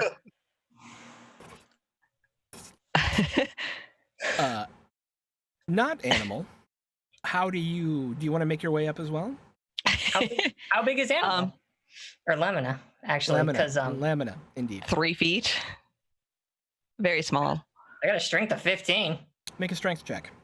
Sure. Can I assist with that?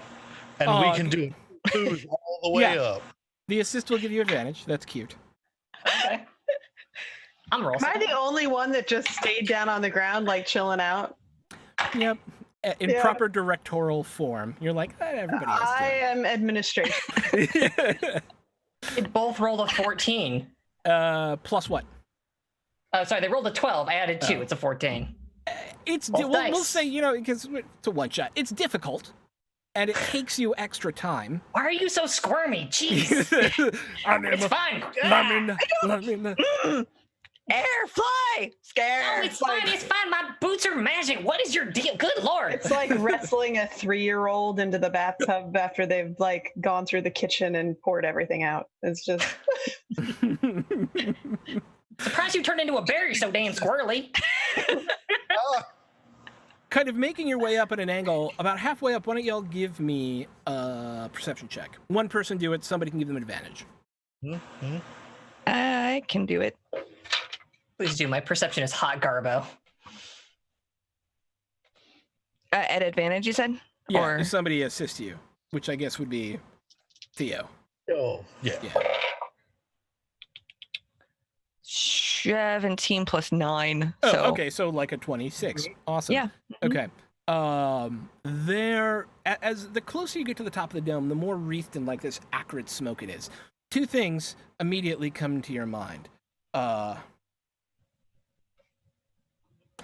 2 things immediately come to your mind.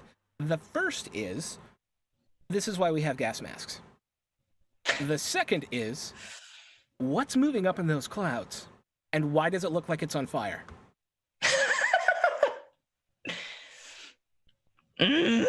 Fire cloud.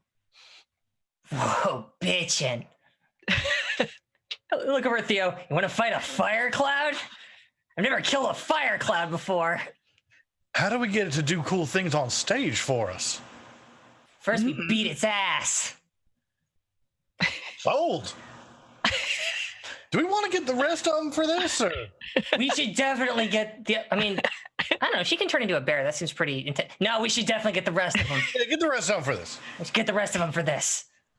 You make your way down, and through the perfection of narrative timing, all of you find yourself at the same place at the same time. We found a fire cloud. What did you guys find? We found ducks in the box, and I showed the 2 boxes of traps. Marietta has like made herself a little like hideaway so that she's not seen, and she's got her cloak over her face and she's kicked back just.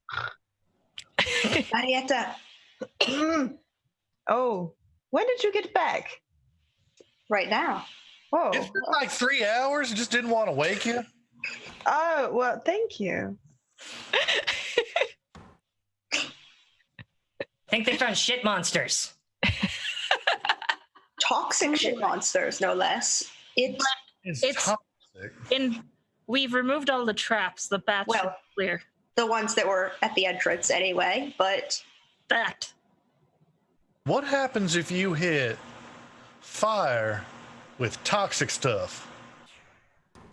Probably toxic fire, but It'll be a trash fire. this Have whole you place is ever already a smelled- trash fire. Out of character. Have you ever smelled New York City subways in the summer? It's not great. Oh, it's not great. Yeah. Yep. The rats are as long as your forearm. It's great. Picturesque. Fire cloud. So, do we have gas masks, or are those part of our equipment? Yes. Gotcha. Oh, then I've already put one on because it's awesome. Yeah. I have one on. Fucking metal. I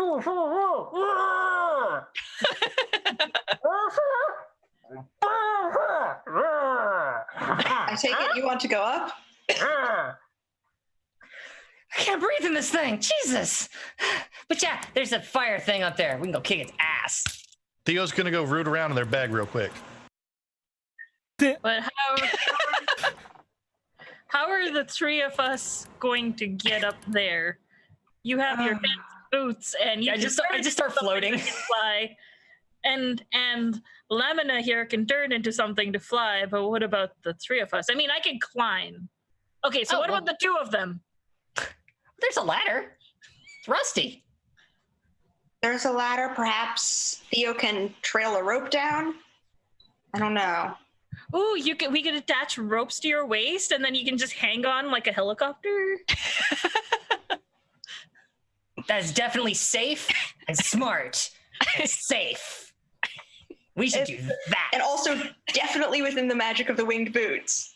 And also a little attention grabbing. Oh, that's a good point. Yeah, exactly. You're getting it now. No, Julie. Uh-huh. Julie. Yeah. I put my hands at either side of Julie's face. Oh, whoa, okay, hi. We don't want to attract attention because we're here to sneak in. Oh, we're here to kill people, actually, but you raise a But we valid- have to sneak in first. It's very, very rare that I will. Yes. Are you my mummy? Oh my god. Ah. Okay, thank you for that. Yeah. Well, Captain hi, Jack. Flashbacks. Well, I mean, to be fair, his name is Captain Jack. Their name, but yes. Their name. I do apologize. All right, team. So, All are right. we going up or down? Did you put your sunglasses on over? You gotta maintain the brand. Always be branding. Well, if we're going up, let's go up. All right. So for some of you, this is relatively easy, but for some of you, this is going to require some work. Making your way up this rusty sort of ladder that climbs up the side of it is going to require athletics checks. Now, you can take certain preparations that, if you want to get creative, will allow you to have advantage on those athletics checks, but it's up to you to figure out what those are. Does Has my to be climbing speed? Athletics? Your climbing speed lets you climb. You can... Okay. I mean, could I give someone advantage by like floating behind them and just On their having butt. my arms against them? Just like kind of like, hey, don't fall. Maybe don't fall. Maybe. Yeah, you can add steadiness to someone that way. I can climb under them as well, so that, Okay. one of them at least. Okay. So with that, those of you who need to... Oh, go ahead. I don't know if this would help. Mantle of Inspiration, as a bonus action, they would get 5 temporary hit points, and then immediately they can use their reaction speed to move toward me. So like if I was above them, maybe it would help. Oh, interesting. Yeah. Okay. I think I will allow that because that's a creative use of the power and I like it. So, anyone who needs to make the athletics check, which is not Theo, Julie, or Oreo, will get to make it with advantage. Okay. Fingers crossed. Should we bardic inspiration on this? It occurs to me. We can bardic inspiration each other. I will give someone a d6. I will give Marietta a D8. I will give Ophelia a D8, but I'm going to do it in song. Excellent. Yes. Oceans rise, empires fall. We have seen each other through it all. And when push comes to shove, I will sing you all 1,000 insults to remind you of my love. La la la la la la la la la la. Ah, Hamilton. Oceans drain, empires crumble. Amazing. Okay, so those of you who need to make your checks now also have an inspiration die on top of that. So if you fail, it's gonna be your own Okay, fault at fingers this crossed. I have a plus Yeah. 0 to this. Oh, great. I forgot because I was so busy listening to Hannah's beautiful voice. What was your check again? point. It is an athletics check with advantage. Athletics. Oh, God. Do I need to do this too, or am I still being carried? No, they're busy propping people up by the butt. So Oh, okay. yeah. So I So need you're to gonna do- yeah. Acrobatics? Nope. You're climbing. I Oh, feel way God. better about my 212s. Holy moly. Yeah, So no, I just... what do I we got? spilled my actual water bottle because I was so upset. What do we Fair. got? Team Ophelia, what do you get? I got a 20. Thank you, Yay! everyone. Lamina. You get my decent inspiration. Okay, so it was advantage Oh, And a wait, D6. D8. and an inspiration. Yeah. Yeah. Sorry. You, D8, and Kelly. Lamina, you got a D6, is that right? Yeah, because I'm not a full bard. Okay, so 9 plus 4, and this is acrobatics or no athletics. Athletics. So 9 plus 4, I have 13. All Still right. very excited about this plan. I'm right. not excited about this plan. And going super last but well. not Well, it's least, gonna be fantastic. Marietta, what did you roll on your athletics check? So at advantage, Yes. I With a rolled D8. 2 3s, Ooh, and then I added a 5. So So that's an 8. Eeny, meeny, continuing miny, the moe. grand tradition of me not being able to roll dice. You come up, and as you're climbing up this, one of your feet hits a rusted ring and goes straight through it, and you begin to fall. I need a dexterity saving throw, or I need a dexterity. Yeah, we'll call it a saving throw from one of the flyers. We'll call it Theo. If I'm climbing next to her, can I try to grab her as well? Yes, that'll give advantage. Awesome. So as she's starting to fall, you just hear her say, "I told you I wanted to go to the sewer."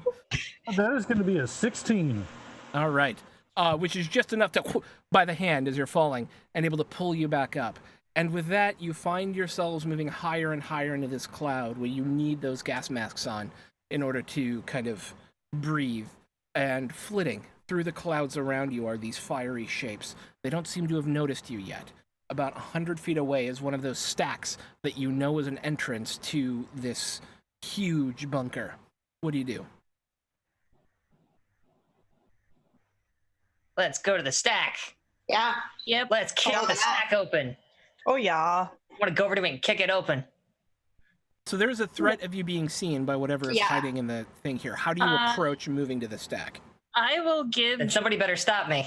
I will give Julie invisibility as I cast it. Nice. You two How do you are. see how cool I am? Oh, man. And I will stealth behind. Julie, remember, if we want to get inside to kill the people, we have That to is get taken- inside without being seen. This is some real vegetables before your meat stuff, and I just don't understand it. If you can't eat your meat, then you don't get any pudding, Julie. How can Oh, you eat my- your pudding if you If you don't don't- eat your meat? Meat. Fair point. Damn it. All right. And I will So, go ahead. stealth behind. I will stealth behind invisible Julie. All right. So, is everybody stealthing at this point? Are we going to try? We're not going to try and engage these fiery whatevers flitting through the. Okay. So, let's get stealth from everyone, stealth with advantage from Julie. 25. It's a natural 20. Nice. Nice. Ooh, natural 20 for 24. Nice. Oh my god, this is gonna be awful. I got a It's not terrible. 16. Okay. 2 more to go. Ophelia and Theo. 25. Nice. Theo, got a 10. a whole 10. Yep. Okay. So, as you guys are moving along, you hear this as Theo's foot. He has a hard time. You all have a hard time with peripheral vision in the gas masks, and Theo's foot kind of catches on a piece of metal that's so rusted it literally pulls up with him or with them and pulls away from the top of the dome, and it exposes more metal underneath. It's not like there's a hole there, but it makes this horrible racket, and you hear this.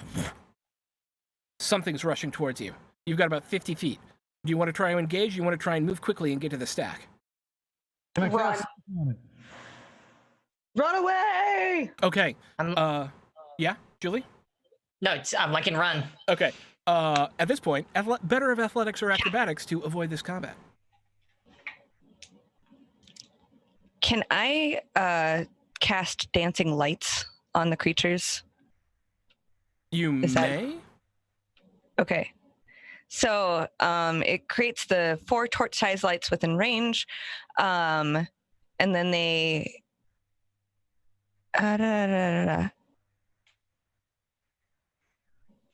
Oh no, this is just lights. Never mind. This isn't what I thought it was. Okay. Can I yeah, I was throw wondering it? why. They're very Can pretty. I throw something from my deck of illusions, like in a different direction? You may. Or a toxic grenade, whatever you like. Yeah. You've got options actually, here. yeah. Yeah. No, I'll save the toxic grenades for what's inside. Okay. Easy enough. What are you throwing out of your deck of illusions? Okay, so I have to You roll a draw D100. from a. Yeah. Okay. Oh, Let me- I do have silence. Let me pull up the thing. It's actually something from D34 Oh, yeah, roll a d34. or a deck of cards. Oh yeah. Do you have a deck of cards? Oh, yeah. We do have playing yeah. cards because it's roll 20. Yeah. Thank you, roll 20. All right. What do we get? Okay, so I got a 7 of diamonds. A 7 of diamonds. All right. So with a 7 of diamonds, you get 2, 9, 10, Jack, Queen, King, Ace. What? I can draw again. Okay, you get a knoll. It's fine. It's okay. right next to the ace. So there's this and this horrible like beast of fur and mouth with teeth kind of springs up where you threw the card and starts running like directly away from the fire elemental, making this horrible racket, and the fire elemental goes after it through the clouds. And you were able to make it up and into the stack. At this point, all you have to do is climb in. As you make your way at this point, it's pretty easy to get up to the top. There's simple ladders that you can climb up, and you can rope yourself together to make your way down. So none of this should pose any sort of problem to you. I'm checking one thing in my notes, because I lost my place. Here we go. Coming down through this exhaust port that is just belching smoke above you and around you, you literally, like any exposed flesh in here, just tingles with the burning toxicity of it. Wiggling through one tunnel after another, following the diagram that you have, it takes about 20 minutes of crawling through these ever larger sorts of access ways, and you eventually find yourself hopping out onto a catwalk in a small metal tunnel that seems to arc around in what might be a loop, as the walkway turns in upon itself both in front and behind you. Just Did someone say catwalk? Indeed. All right. No, I walk on this. Yes? You do? No, I just Oh walk my in god. this. Yeah, okay, I got it. Do you do a little turn? Yeah. We're all fired. Fair. Okay. Yeah, we avoided the fire elemental. I don't know what you're talking about. So just Can up we get ahead, down there? The fire. Oh man, I could have fought that thing. Oh well. all right. So just up ahead of you, is what looks to be a heavy metal-looking door on the inside of what looks to be a much smaller roof of a dome than the one that was above you. I guess we follow our map. I mean, we need to get to the center. Yeah. I think we should try to find the most direct route to the center while trying to stay as stealthy as possible. Yeah. I can only do one of those things. Remember from your message that you had to travel through one of 4 areas in order to get to the center of the thing. Do we know what those 4 areas are? Do we have a choice? It was not made clear in your, yeah. I assume at some point we'll have to enter a passcode because it gave us numbers. Yes. I guess I'd like to make a perception check to look for a good way to go and to keep an eye out for patrols or guards or workers. Okay. I Do will- it up. Oh, go ahead. I will assist you. All right. Thank That's you. disadvantage. Thank you for that advantage. That is a non-nat 20. You start looking around, and this passageway where you've kind of come out is a circle, on either side of which are these hatches, and both times when you pass them, there's this funny smell coming from them that you don't recognize, and they're a little bit warmer than kind of this almost cool mechanical feeling you have inside right now. And that's both directions. Yeah, so imagine you're on the outside of like the top third of a circle, right? Okay. And there's a big metal dome covering the interior of that circle. On the walls that face the inside of that circle are 2 doors. One kind of where you came out, and then one 180 degrees from it, leading into whatever's in there. Yeah. Gotcha. Yeah. And it's warm to the touch. It is warmer to the touch. It is not hot by any stretch of the imagination. Okay. But it's like if it's 70 degrees where you are, it feels like the other side of that door is like 90 degrees. I guess I'll use my wand again and see if it detects that door being trapped in any way.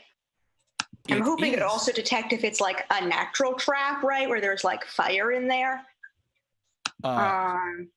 So the door itself is trapped. There is no trap beyond the door, however. Okay. I would like to grab my thieves' tools and try to figure out what that trap is and how to disable it. All right. Go ahead and make me a Thieves' Tools check. Cool. Dexterity check. 18. Nice. Is that right? Wait. Proficiency Dexterity modifier plus dexterity proficiency modifier. plus yeah, sorry, it's not sleight of hand. Yeah. Do you have expertise? I do not have expertise at thieves' tools. I should have taken that instead of sleight of hand. I've played a rogue in a while, so actually that's a 12. Okay. Easy enough. Oh, a 12. Yeah. You do have some issue getting it open.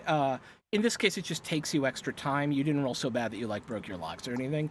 But it takes you like 20 minutes to break through that thing. You have to come at it a couple of different ways. You're getting really frustrated by the end of it. But finally, you get through the last link, and you're able to turn the circular hatch. Did she use her inspiration I gave her? Oh, you have did you give inspiration. me inspiration? I gave you inspiration a while ago. But I don't know if it's been too long. Oh yeah, no, I used that when I made my I athletics wanted check. to make sure, yeah. Yeah, I used that when I made my athletics check. Okay. Cool. Yeah, about 20 minutes it takes you to get that door open, but soon enough, blink. What happens next? Are we going to open the door? I'm eagerly sitting next to the door going, is it open yet? Is it open yet? Is it open yet? Is it open yet? Is it open yet? Here, hold this. Ew. It Want me should. to be the one that opens the door. Okay. Theo, you open the door, and it's well oiled. This has been taken care of. But the first thing you notice, arcing out below you, is a verdant jungle. The smell of loamy undergrowth assaults your nose even through your gas masks, in a wave of almost like water, but in the air, washes over your face, creating beads of sweat across your face and any open skin. You hear the caw and crackle of birds in the canopy below. It's a sound you've only ever heard described, at least in this sort of color and variation. You stand 40 feet above the canopy of this metal-domed jungle, looking down into what you once thought dead, a great expanse of green life. Bitchin'. I jump into the nearest tree. So green. Yeah. I'm gonna immediately look for sources of water and water to drink, Yeah. All right. just to have it. You easily enough, you've done a lot of climbing today, you easily enough make your way down out of what is essentially a metal balcony onto the floor below. There's lots of movement in this jungle, and what's weird is you're so used to being able to see like open vistas or like just strange looming buildings with open like lines of sight that it almost feels claustrophobic to you who have never experienced being in a forest before, even a forest, especially a forest as thick as a jungle. And it's a little Not to mention the off-putting. humidity. We wouldn't be used to the humidity. It's like Absolutely. a Yeah. concept. It's Our hair just all goes. yeah. I'm super floofy as I'm jumping tree to tree. Floof.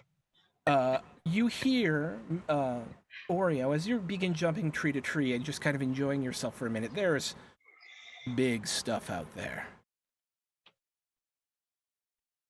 Just I meow.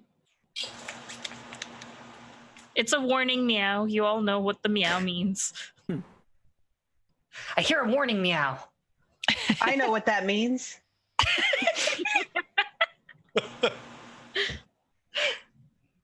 We all know what that means. yeah. Meow. Meow. I know you. So it sounds like there's two things happening. There's a little bit of looking around, and there's also looking for fresh water. Is that correct? Yeah. Okay.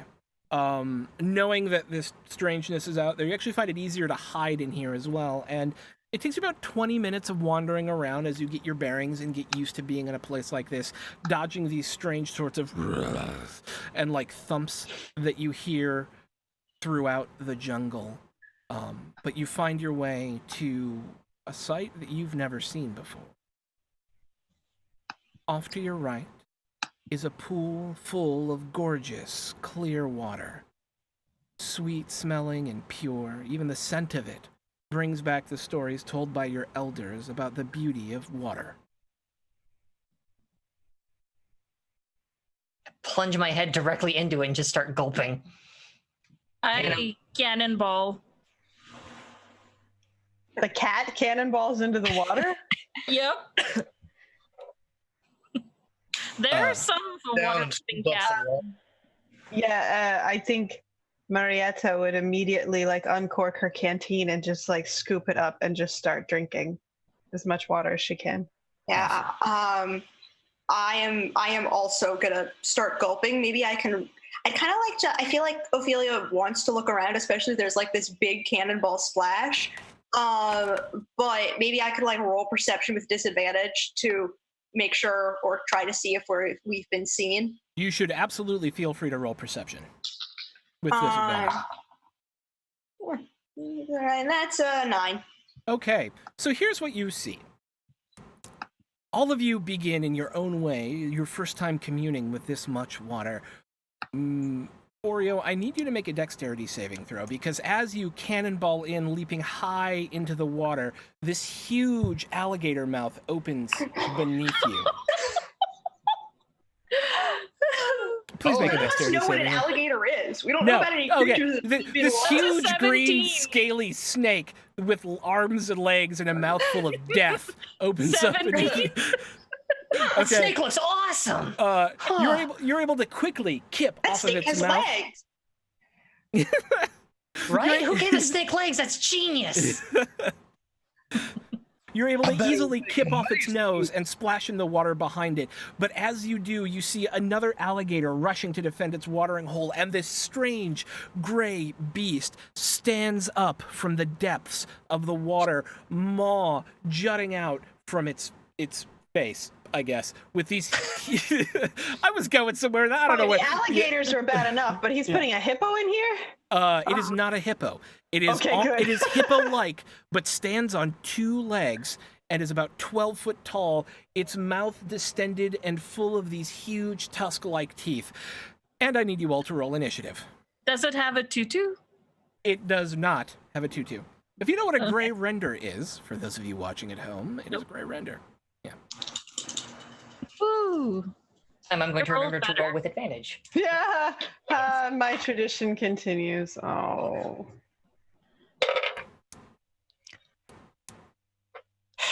Why do I play D&D? Oh. Oh. It's cheaper than drinking. Not really. Not once you start buying dice. Fair. Or cheap booze, but That's fair. Everybody got your initiative set? Yep. All right. 25 to 20, anyone? 24. Nice. There we go, 24. 20 to 15. 16. All right.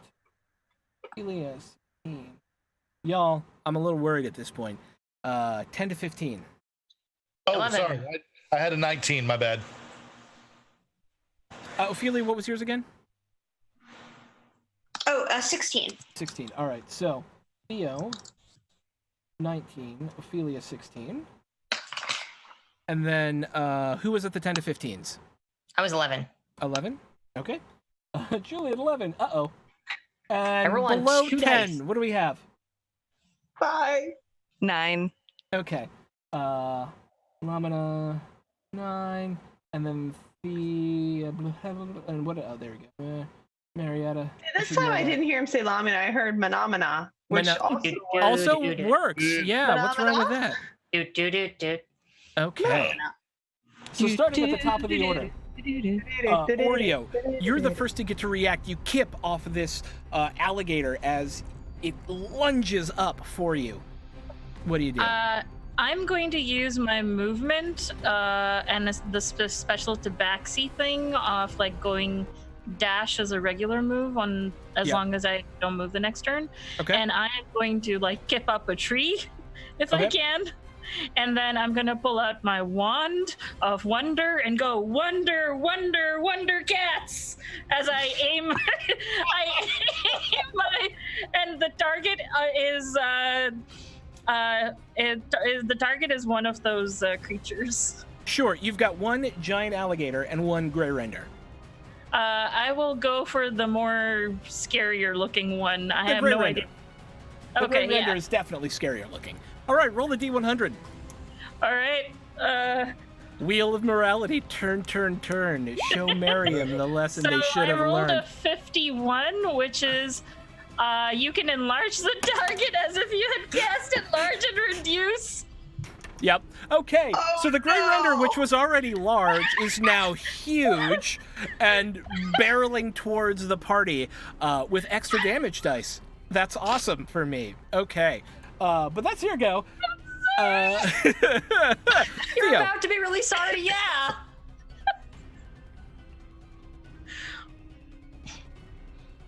Top DM tip: always let the players take ridiculous magic items to screw themselves with. Theo, it's your go. I think the first thing Theo is going to do is fly up in the air. Mm-hmm. High up in the sky. It's a I can fly YouTube song. Don't worry about it. Yeah. And reach into their bag of tricks and drop out whatever it's gonna be. Y'all, okay. Bag of tricks. Check. And let's see, that's a Roll D8. What color is it? tan. Okay, roll a D8. That is a 4. An axe beak, which is a large sort of flightless bird with a big beak, lands right next to one of the alligators, who like and we'll see what happens. That'll be fun. The axe beak will go on your turn from this point forward, by the way. Anything else? So you've flown, you've dropped, you have a bonus action if you need it. Well, get it. Okay. Ophelia, you're next. Yeah. Let's see. These creatures seem to think that we're tasty. Indeed. I am going to cast. I'm going to cast Phantasmal Force. Sure. And on the Gray Render, the now, like, ginormous, humongous Gray Render. Yes. And make it believe that another smaller Gray Render is attacking it. I like that. That's nice. It must make an intelligence saving throw DC 15. Excellent. Does it take damage as well from that? It will. So each round on my turn, it will take psychic damage from the phantasm. Okay, so that starts this turn, correct? Yes. So I Because assume it failed its save. Yeah, it turns around in like this horrible sort of yelping sort of rhino-like yell and begins flailing at the water right next to it. These huge splashes of water coming up as it begins to attack the nothing. Well, it took 1 damage. Woo! 1 damage. All right. But still, It's distracted. it is indeed The distracted. Which is good because it was its go and it begins to beat up the water a whole lot. Julie. Okay. So I threat see is it's very... currently a giant alligator, just because the Gray Render is beating up water. So that's kind of the... And there's an axe beak looking vaguely confused. Fair, honestly. I kind of feel it. So I just this is going on, I like pull my head back out of the water. What? No, must keep water safe. And I'm gonna rage. That's what I'm gonna do. I would like so you to kind of rage. like... And my canines get like really fucking big because I have got a totem spirit of a wolf, and I am going to just roll up on this weird snake with legs and big chompy pointy teeth and wail on it with my great axe. And good news, people who are around me who choose to do the same will have advantage because of weird Pack totem spirit tactics. bullshit. Yeah. That exactly, I in love fact. barbarian pack tactics. So let's wail on an alligator. Well. I'd be surprised if you missed. Well, I roll a 5. Okay, well, So that's that's good not places. good. Yeah. That's Yeah, that's... doesn't even matter. Well, what's your attack bonus? It's a hot 2, so Your attack bonus is not Right. 2. not 2. Hang on, I'm looking at the wrong friggin' thing. Proficiency bonus plus strength modifier. Plus your Thank you. raging, so that's... 5. Okay. So Okay. 10. Yeah, so not enough. Yeah. Yeah. Yeah. Okay. Okay. Splash into the water right next to it. You actually nearly hit the axe beak, which goes "Meh," and kind of steps away a little bit. The axe beak is now integral to this combat, by the way, because it's here and it wants to be here. Lamina. Lamina. Shut it. How many ways can you say it, Thrak? Just all of the wrong ones, I guess. Yeah. Okay, I am on the big guy. Attempt to cast Crown of Madness on Okay. him. So We're just layering psychic issues on this guy. We can't actually hurt it, but if we give it trauma, maybe it'll just sort of curl up in a ball and go away. I feel Right. real bad.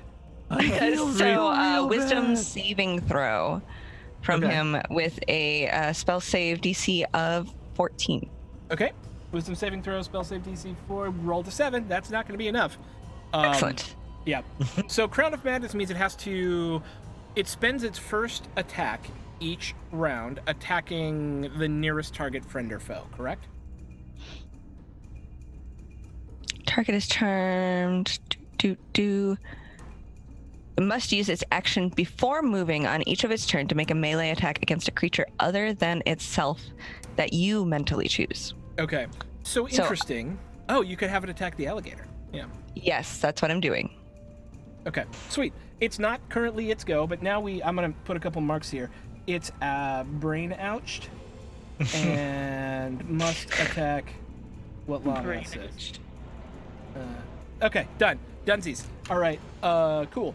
Then Marietta. Oh no, wait. It's the alligator's go.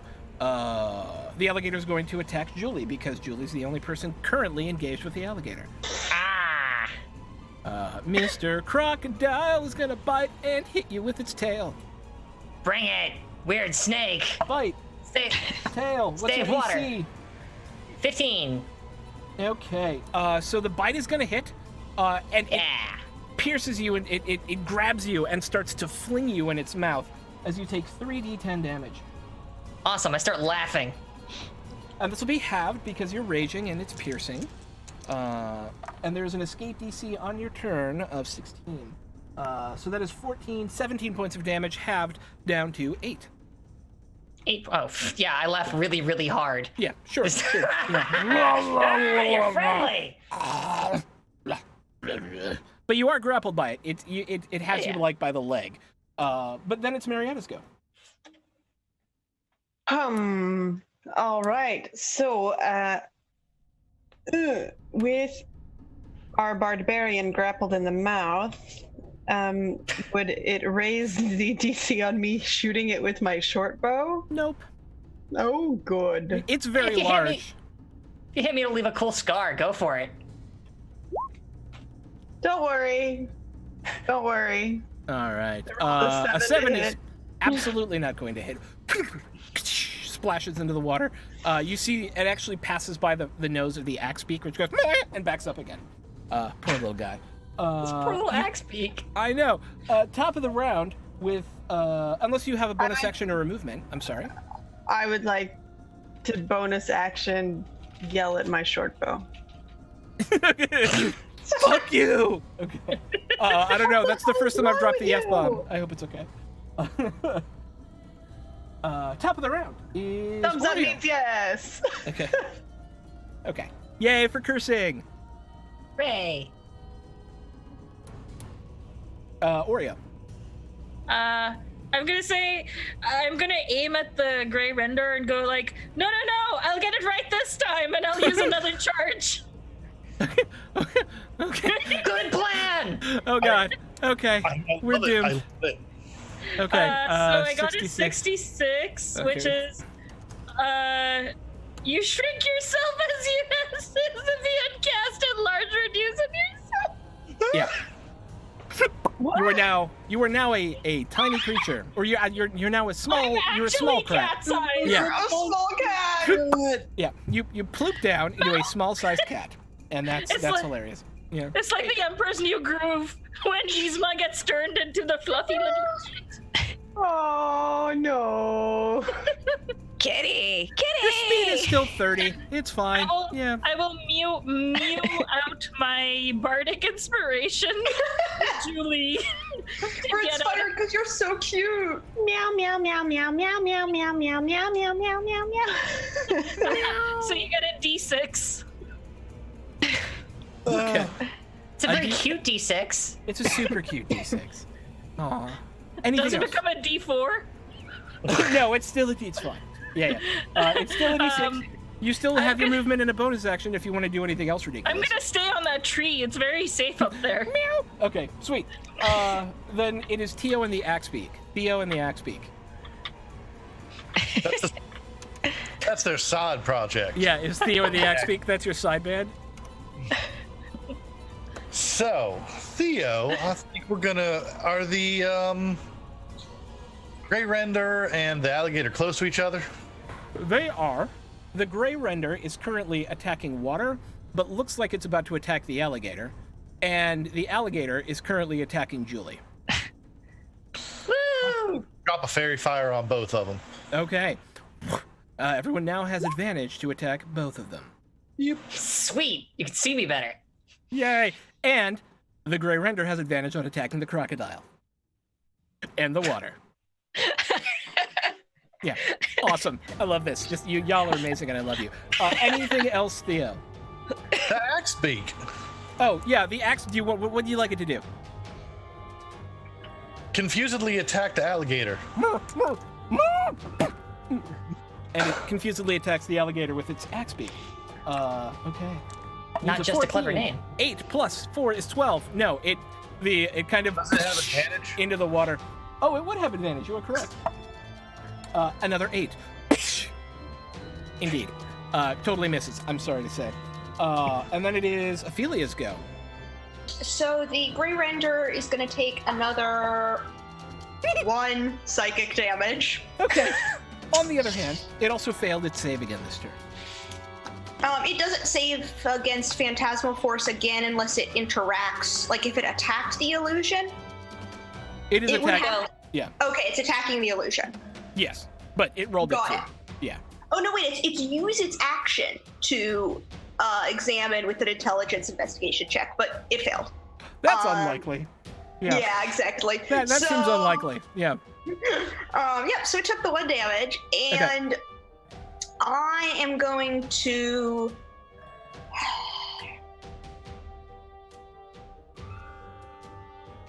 Let's see. So we still have the 2 crocodiles. Well, there's only one. For time There's only reasons, one of them magically disappeared into the ether. Yes. Oh, got it. So we have the 1 crocodile. The Grey Rider is kind of distracted. Okay, I'm gonna Yes. run up and stab the crocodile. Chocodile! Ooh, I rolled a 6 and a 2. That's a 12 to hit the crocodile. Just missed, and I mean literally just missed. So do better. Oh, good. Wow. I'm going to give my bardic inspiration to Julie. Okay. Julie's got the bardic inspiration and is next. Sweet. And deal. they receive 2 bardic inspirations at the Oh, same was time? Julie already inspired? Oh, Julie already Then, bardic inspired. Then I will give my bardic inspiration to Theo for their next turn. it's a bardicule. You really have to keep track of like who you're inspiring each turn and make sure everyone gets the proper. It's like a polycule except for bards. I get this reference. And that is a D8, Theo. Yeah. Okay. Kindly. Julie, it's your go. Fantastic. So I advantage needed and- to make a save to not get like to being wrestled with, no, right? at the end of your turn, you can attempt to escape the grapple. Right now, you can just Now I attack. understand. As you are only grappled, you can still attack the target you're in front of. Your movement is just 0. I believe I it's an would action love- to escape the grapple. Oh, it might be Okay. an action. Oh, you are correct. It is an action to escape the grapple. Okay, that makes a lot more sense. Okay, well, that's cool. I'm where I want to be. I want to just take this axe like, ah! Keep screaming, keep swinging. I did not know I had bardic inspiration. Who gave it to me, and what die is it? D6. Oreo gave it to you by meowing. Yes. Yes. Oh, that was at me. I'm sorry. I thought that was at somebody else. My bad. Okay. Yeah, D6s. Why not? They're fun. That's more what Mama likes to see. Here we go. That is. It's a 20. Yeah, you hit. Like 7. Let's do some damage. Yep. Yeah. Where's my? It's three? literally a crocodile. Roll this D20. Or It's D20. just Jesus, really D12. large. Yeah. Oh man, come on. 7. Okay. It does look a little wounded though. This thing is obviously more bite than it is lots of bark on it, I guess. I don't know. There's no good thing there. Anyways, Crocodiles aren't really known for barking, so that's good. Okay, anything else? Just regretting because I suddenly realized I have animal friendship as a spell, but whoops, can't do that while raging. Welp. So it's going to make its Oops. attacks against Ophelia and Julie and misses both by rolling a 2. So it's totally done. However, the Grey Render is also going to attack the crocodile. And Julie's too mad to make friends. It attacked the water. The water is good. With its this giant, How dare. horrible, rending bite and does 2d12 plus 4 damage. Nice. Yeah, so it's good that it's not attacking you. And does 20 points of damage. Okay. Can make a wisdom saving throw at the end of its turn for the Crown of Madness. Oh, can it? Okay. Things that seem unlikely for 500, Alex. Show me a 3. Yeah, it got a 3. Which gives it an adjusted 1. Was that the Gray Render again? Yes, that was a gray render, and then it uses its It's gonna take one. Oh wait, sorry, that happened on my turn. Never mind. Yes, and it uses its second attack to. Oh no, it uses its second and third attack to attack the water right next to it. As a smaller gray render is attempting to kill it, but not really. Okay, Alami, it's your go. I have to keep my action going to keep the Crown of Madness on it. So I will continue that, but I am going to use my bonus action to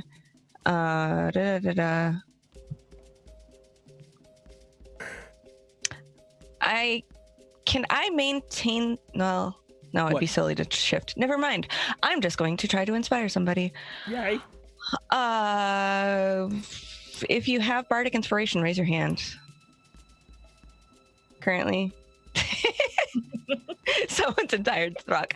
Excellent. All right. So, Lamina, while concentrating on the Crown of Madness, is going to like drum out something on the bank of the river to inspire Ophelia to do her thing. Okay, sweet. Bardically inspired the Ophelia. And then we move on to Marietta.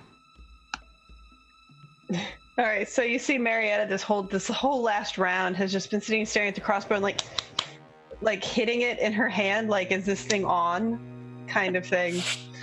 And she's going to take another shot at the crocodiles. Does it. And you have advantage because of the fairy fire, I believe. Yeah, but the 14 will hit. Oh, good. The 14 something finally hits. Mm-hmm. Just had to turn it on. Whole damage. Ironically, it had 3 damage left. How do you take this lovely crocodile out? So she will, aim down and shoot, and when she sees it collapse, she'll just be like, hot shit! And she's very excited, and then she realizes that the barbarian was still in combat with the alligator, and she goes, oh shit! And she kind of uses her movement to move forward and like grapple under the water, trying to pull the barbarian up. And at this point, I can get it. we are essentially out of combat, unless Ophelia chooses to drop the spell for any reason. I believe you're muted. Sorry, I would like to get out of here. All right. It could keep attacking nothing. You actually, it deal turns with out, its traumas later. right?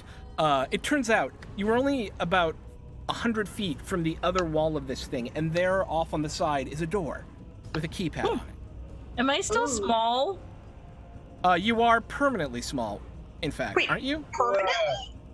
No, it's as if the spell, so so it's enlarge 1 reduce. minute. Yeah, it's 1 minute. Okay. Yeah. So it'll take a little bit, but Yeah. Has anybody seen Oreo? Boop. Oh. Cool. I just go Okay. meow. we should get out of here before this thing realizes it's attacking something that's not real. Oh, that's a fantastic idea. But I'm gonna fill up my water skin. Absolutely. You've got the time to do it. And me. And yeah, fill up water skin as well. All right. Ditto. I'm gonna rip the Okay. leg off my pants where that thing bit into my leg. Ouchies. Now the rad shorts. Let's go. Oh, it bit into your leg? Yeah, it gave me a wicked scar. It's awesome. Oh, your leg hurts. Okay. I mean, I wouldn't say it hurts. That's kind of. I mean, You get 6 points of healing back. tingly.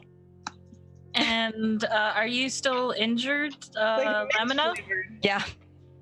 Okay, I will give you back some hit points too. I also have cure wounds. So yeah, five Healers. hit points. Okay. I'm going to, before you do cure wounds, I have restorative ointment. Ketones, restorative ointment. Ointment. Yeah. So I'm going to do that. I forget how much I get, though. I think it's 2d8 plus something. Let me look it up. Yeah. 2d8 plus 2d8 plus 2? Oh, 2. Yeah, well, That's what I see in here. But yeah. Yep, that'll do. All right. So, taking a moment to mend your ills is behind you the endless splashing of this poor gray render continuing to attack the water in front of it, slowly but surely leaking brain out of its ears from the small amounts of psychic damage it's taking. You take your breath, and you see, you didn't realize it at first because you were so overawed by this lush pool of water. Only about 100 feet away from you, on the other side of a thicket, is a wall where you see a single metal door. Julie, go for it. Are you sure? Because I've been, people keep telling me that, like, we really probably should be slow and I'll be go quiet. for it. Nah, I'm just screwing with you. I'll go do the thing. Okay. And Just run over go. to the door. As you make your way up to the door, there's a keypad with 3 numbers written above it in pencil. 3971. Wait, 4 numbers? 4 numbers are written above the keypad. 3, 9, 7, and 1. What did I say? He said 3 numbers were written Okay. above. But... Okay, that's because I'm awesome. You know it. It's because I looked at 3 and then went 4 in my brain. Shut up. Okay, yeah, we're good. You're just It's working 4 in base numbers, 3, it's fine. 3971. Oh god, don't do that. Don't ever do that. Didn't we have a number on the recording? We did, But Yeah. it's longer. It's 425. that's longer. 01. I'm gonna try 3971. The door opens. Wow, I guess they aren't smart enough to remember their own passcodes. Dang, you're a freaking genius.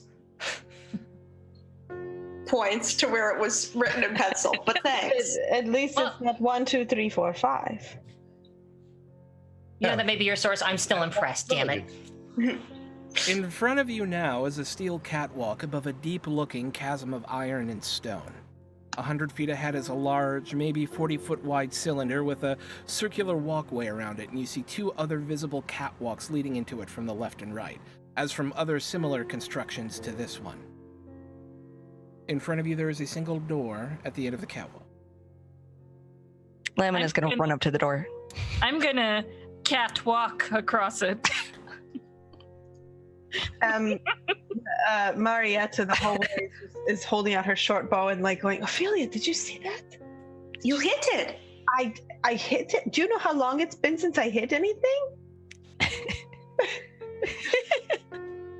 Ophelia winks at you. Theophilus is going to look around. For sure.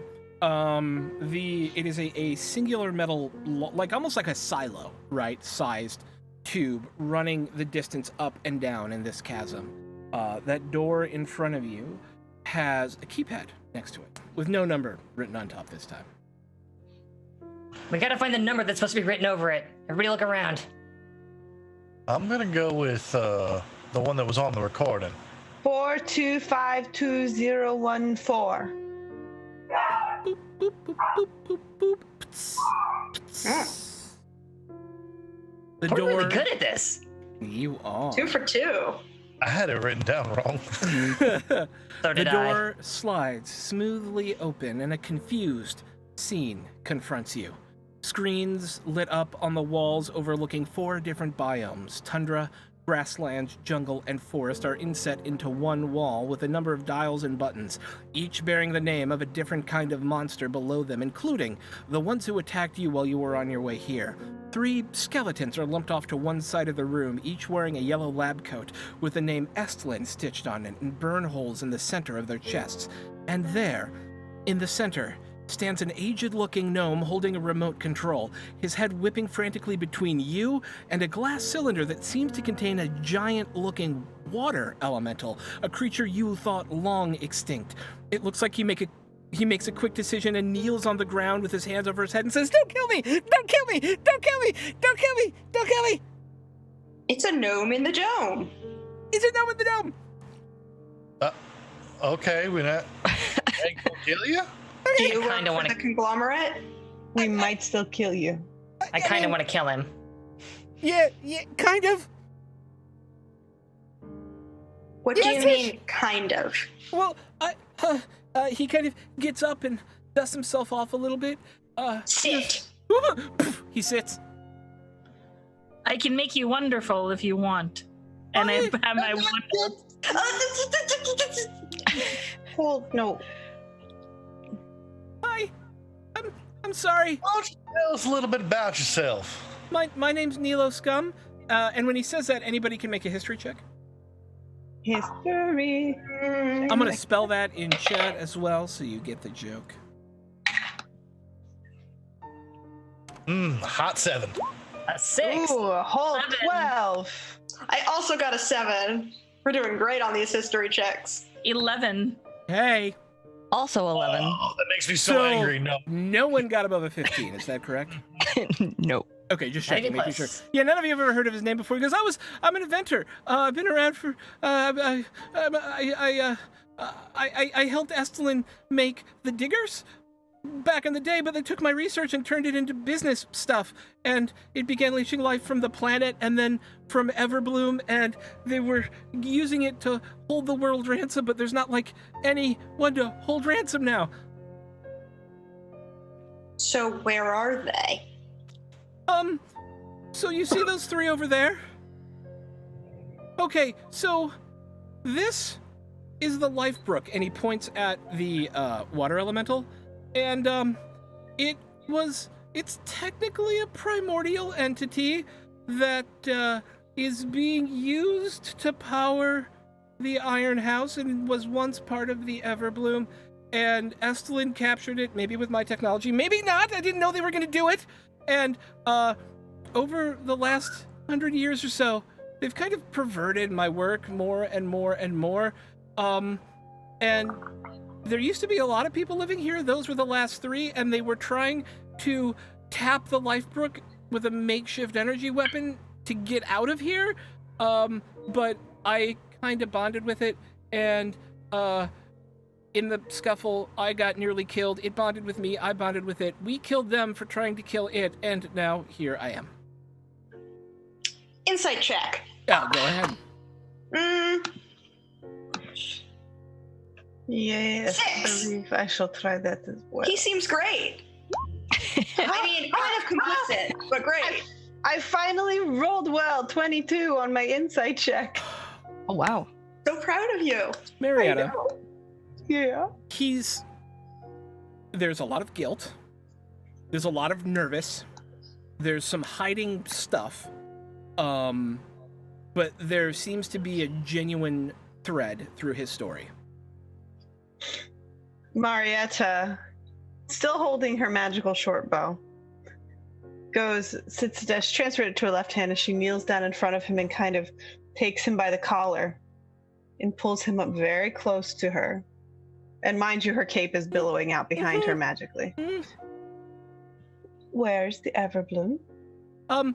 It's technically deep underneath here with, well, yeah, wait, we can turn it back on. We can turn it back on, I think. Check me out. So I made this thing, but I can't use it because technically I'm a part of Lifebrook now. And it's technically part of me. So, here, maybe you, okay, this is really cool. Sorry, Can I steal sleight of hand the remote? Make a sleight of hand check. Okay. So that's a 24. So the thing is, I've been trying to figure out a way to get it back down there, but it's been after I figured it out after I nearly died, and he pulls this thing out of his coat. You totally snagged the remote, by the way. And he brings out this strange, smooth-looking cube, and he goes, it needs to know why water matters. And it can't know it from me. It needs the emotional energy of people who have lived out there to do it. And so it needs stories from people who care about that to work. Well, that's an odd device.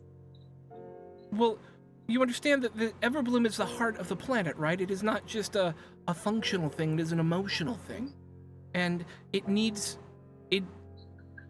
So you helped them lock it up so it doesn't even understand why it's important anymore. It's not even that, really. It's just that I can't tell it it's important because I am it. it has been dormant for so long that it needs people who are here to bring it back to life. And we do that by talking to this. I believe if each of you tell a story that's important to you about the world you want to see and the way you want it changed, it'll power this thing. Maybe you could sing it a song. If you can do that, let's see if this thing does anything. Here you go. He will hand it to you. Go. Okay, here, let's give it a go. I think it should work. Theoretically, it's supposed to work. Theo's gonna look at the cube, then look back up. Let me tell you a story about the first time I saw water. It was years and years and years ago.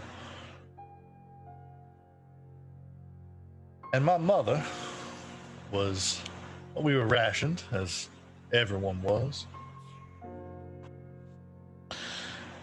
And I saw water gain me. Oh, we lost somebody. Uh-oh. Ruh-roh. Oh, no. Oh no. We lost. Okay. Well, Kelly, I wonder if her Keep stream- going. Yeah, Oh, we I should don't know keep what going. happened. So, keep going. Your camera's not screwed up, so we'll fix you in a second. But when I was a mere child, I saw water mean something for the first time ever. I'd grown up drinking it, as a child. I mostly took it for granted, although I knew the stories. You don't take it for granted, ever. You never waste a drop. But one time, my mother was sitting with me. She was telling me a story about plants and animals roaming free and wild over the world, and water coming down from the very sky.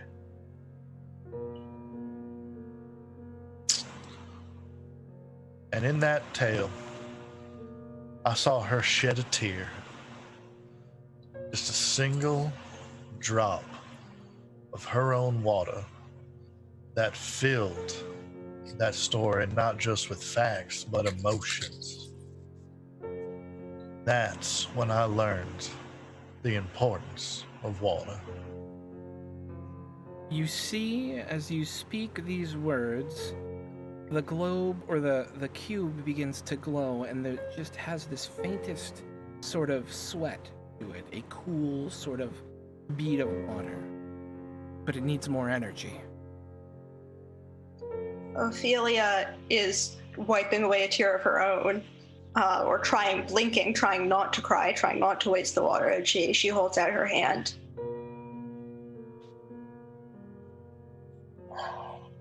My people have a story about the ocean. And when I first heard about it, I thought, a body of salt water. Why would you want salt water? That's like sweat, and sweat is wasteful. You're losing the water you need. It's the opposite of what you want to survive. But I saw a picture of an endless expanse of deep blue, framed by golden sand that looked soft instead of hard and cracked and dry, and green trees that before today I'd never seen before. And I thought how beautiful it would be to lay upon that sand and feel the ocean and the things called waves moving and crashing and breaking over me, and to feel the water all around me. Someday I'd like to swim in an ocean. Again, as you speak these words that touch you, the ocean of your forefathers, foremothers, forebearers, and of your hope for the future, this cube begins to glow even more brightly blue. And instead of a bead or two of sweat now, seems to be actively slick, but it seems to need more energy. I put my hand out.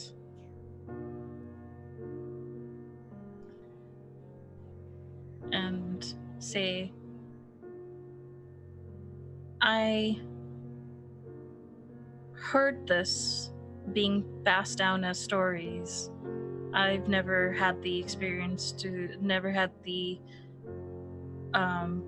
I wasn't old enough, and neither was my parents, and neither were my grandparents, and this has just been passed down of the time when this place we lived in was a jungle, and there was some event called monsoons when it would rain and people would rejoice when it arrived and would sing songs. And I start singing a song, but I'm not gonna sing it because we're running short on time. But I sing the song about welcoming the rain as a life-giving, to give thanks to the life that it gives to the crops and fruits and everything. As you begin to sing, water begins falling through your hand, almost as in a mimicry of a monsoon. The glow begins to fill the room, but you feel that it still needs more energy. And I hold it up to whoever wants it next. Lamina takes the cube. Lamina, water! Water good! Water help. And then puts the cube down and tries to, through the power of drumming, imbue the story that she's trying to tell, because she doesn't do words very well. Disagree. Through the drumming, flashes of lightning arc across in miniature this small metal cube that now has filled the room with light, and you feel that it's on the precipice of some transformation. But it may need at least one more story. As this thing's arcing and leaking, Julie steps over and grabs it off the ground and kind of holds it up over her head, just to kind of whatever's sliding off of it just kind of rain down her arm, and kind of looks up at it and says, the Blood Pain tribe, we didn't used to live out on those friggin' flats out there. We've got stories. We were people of the mountains, damn it. And up there, in the cold, or at least what they told us was cold, water became firm. It became a thing. It was ice. It was I don't know what ice is, but it's like life given solidness, And the elders would always tell us about when we roamed these plains of just white expanse and cold and hardiness and screamed into the night, That's living. That's living. With a crack, ice forms around the cube, and it begins to rise up off of the ground. You see it begin to spin more and more quickly, and the metal itself begins to flatten out into a disc. It whirs and whines, making a grinding sound with arcane sparks and metallic shrieks accompanying its efforts as a gash appears in the walls of the cylinder. Arcane symbols and runes can now be seen tracing up and down the length of this thing, which extends past the confines of the room up and down. As cracks begin to form in the cylinder, a bit of water begins to pour from them. More cracks, and water bursts forth, but in a controlled stream that shoots straight for Nilo Scum. Water forces itself into Nilo's eyes, his throat, his ears. For a moment he looks wide-eyed, and then relaxes and looks at peace as his body begins to swell and enlarge. Nilo Scum grows and grows until he is approximately 20 feet tall. The elemental disappears completely into Nilo's body, but the glow remains. The being that was once Nilo now resembles a celestial. Heavily muscled and beautiful, stands straight up. His hands outstretched, clothing like water appears around his torso and legs. The new being almost has a flow to it, liquid in movement. It moves towards the door, but as it approaches the exit, it turns back to you and says, "Thank you. Your stories allowed me new life and new freedom. Allow me to repay that priceless gift with one of my own.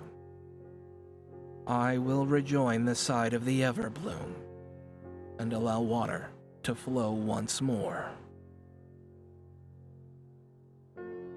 As we zoom out from our party, having successfully reignited the heart of this planet, years begin to pass and green grass replaces dead pan, and the water begins to flow again as thunderstorms crackle, monsoons flow, oceans rise, and ice forms again on the mountain. Water. Oceans rise and empires fall. Water again returns to heart, and the world can slake its thirst once more, at least for a time. Thank you all so much. This has been the last of the 8 D&D and From the Loop games, telling all a very similar tale. In order to benefit Flint, a place without clean drinking water, a place where hopes like this come to the fore every day, where wishes for clean water are not always met with a magical being who can restore light and hope. And that means it's up to us to give what we can to provide clean water for folks who don't have it. So if you have a moment, hit the donation button here in the Welcome to the Party channel or over on our partner stream, also doing this, the amazing FDM No More, and give some money if you can to help provide clean water to the folks at Flint. Thank you so much for playing or watching us tonight. Let's go around real quick and do shout-outs from everyone. If you had a favorite moment of the night, I'd love to hear it. Let's shout out what you do. I know we're running a little bit over, but I think are we okay to do that? Is that cool? Okay. Thank you. All right, so let's start. We'll go in reverse order from what we started. So we'll start with Hannah. I am Hannah Rose, Wild Rose Mage on the internets. You can find me on Twitter at Wild Rose Mage. I write and edit D&D content and game design. Currently, I am working on stuff for Adventures League and Wizards and Equitable Press. Oh gosh, I had a few favorite moments, but Theo's story was just incredible. That was really, really wonderful. I also liked Oreo turning into a small cat. As did I. Awesome. Anything else you'd like to say before we move on? I missed part of it because I was responding. I'm sorry. Oh, no worries. Okay. Cool. Fox. Hey folks, I remain Fox Barrett at Fox_Barrett on Twitter, where I think we got our friend back. Oh gosh. Kelly! Just in time for the outro. Fox_Barrett on Twitter, where It's okay. It's not your fault. Verizon is awful. Corporations, they're bad, folks. You can see me on my Twitter account where I yell about that kind of crap all the time. I'm in a mazillion things right now. Most of them are on the Welcome to the Party channel. We got a new season starting up, whole bunch of new shows. I'm running one, I'm DMing another, I'm in another. It's a whole thing. Just come check out our schedule. I also am over on Devil's Luck Gaming. We'll be doing that tomorrow, won't we, Drock? Yeah, we've got some shadow runs tomorrow. We got some shadow run to make, so I'm gonna go roll 19d6 because that's a thing that happens in that game. It's a lot of fun. We give guns to kids, so come check that out at 8 Eastern. I think is when we go on. Yeah, 8 Eastern is when we go on. That is correct. And Devil's Luck, twitch.tv/Devil's Luck Gaming. Super awesome. Come check it out. All right. As I'm fixing Kim's camera, we'll go to Miriam next. Hi, I'm Mariam, and I do too many things. But you can find me on Twitter at media_junkie. I practically live on Welcome to the Party on the weekends. In about another 20 minutes, I will be on Adventures of Agni, which is a POC, all POC D&D homebrew set in Angela's world, which is amazing. And then tomorrow I will be on Emissaries of Avitna with Fox, which is a South Asian fantasy age game, which is pretty fucking awesome. And then I am the GM for the Musafirs, which is a decolonized D&D 5e actual play podcast, which releases every alternate Mondays. And yeah, you can get all these extra information, and I'm doing quite a few things for the new season as well. And I will be taking part in our charity thing next weekend as well, which I will allow Throck the honor of giving all those details. So much of a thing, y'all. Yeah. Okay, let's go back and do Kelly. Hi. I am Kelly the Opera Geek, aka the girl who can make no rolls. You hit something! I did, I hit something. Killed that gator real good. Interesting fact about gators, which I did not get to actually say in the thing, but you know that you can like hold their mouth shut with like 2 fingers because all the power is for coming down, not for opening. Weird. So anyway, right now I'm actually a little light on the D&D side, but that's okay because I'm in the middle of prepping the title role in The Merry Widow, which I will be flying to Florida to do next month. So if you're in the St. Petersburg, Tampa area, I will be down there. Tomorrow morning at 11 a.m. Eastern on my Twitch channel, twitch.tv/theoperageek, I will be playing the finale of Witcher 3 Blood and Wine with the special guest Doug Cockle, who is the voice of Geralt of Rivia and who will probably be taunting me the entire time as Geralt of Rivia. Let's see what else. Wednesdays, I play on the Greyhawk channel. Greyhawk Singius Bard on Mordenkainen's Path of the Plains. Wednesday night, I have started an Assassin's Creed Origins playthrough on my Twitch channel. I think that's it. Sweet. All right. Kim. I feel your pain because I also have many things. I am Mets Girl on the Twitters and in many of the Discords. You can find me every Monday on the Beholder's Eye podcast, in which I get to play a Wood Elf Solara. I also have my own podcast, Service Desk, in which I try to teach the not so technically savvy about technical things. You can check that out every other Monday. And then currently I'm on a long-term guest appearance over on LCP D&D, which is kind of a Wild West, and that's D&D as well. Awesome. That's all I have. And last but certainly not least, Capjack. Hey everybody, I'm Capjack, or at CapJCross on the Twitters, and it was an absolute blast playing with all of you.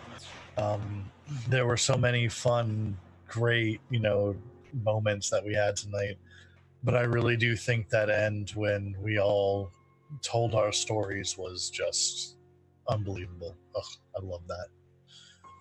As far as things I'm doing, let's see.